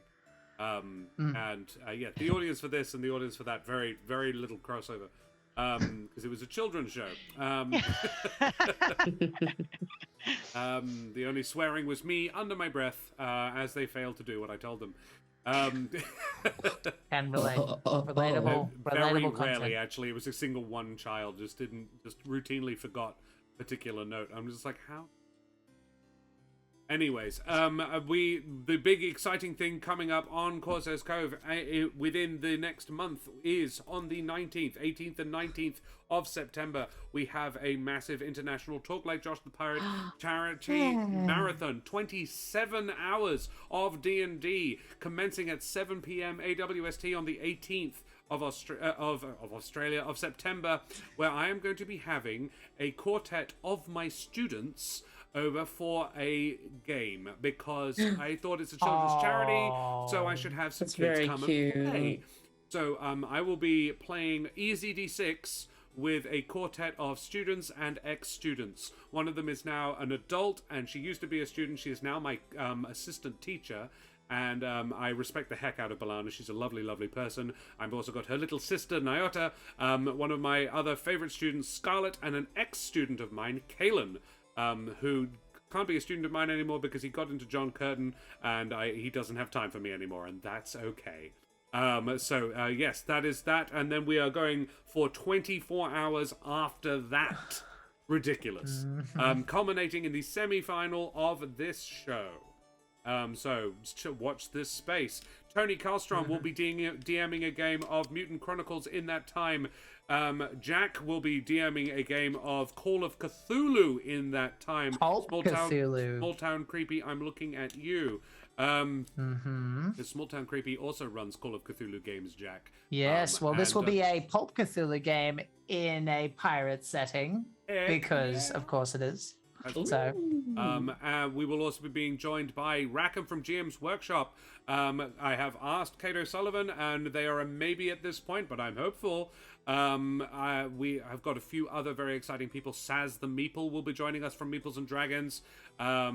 Josh from Tales of Pesh is a maybe as well currently. Yeah, loads of exciting people. Most of these faces, if not all of them, will be appearing at some... Well, actually, all of these faces will be appearing at some point. They're in the channel, they're in the show. Yes, expect Daria, expect Des from the Eldritch Scribe, expect Shannon from Paradise RPG. All of these exciting, cool people. I'm really excited to play with them. Yay, Saz! Yeah, Saz is... we should go away from here now and find someone to raid. Yes. Hexentail is streaming. Raid time. So I reckon we should drop a raid on our new friends, the bilingual Hexentail. They probably won't be speaking English when we get there, but they normally swap over for us. So stick around, guys, and we will drop a raid on Hexentail. Guys, thank you so much for coming and joining us this evening. I look forward to seeing you all soon. Love your faces. And say goodbye, everybody. Goodbye, everybody.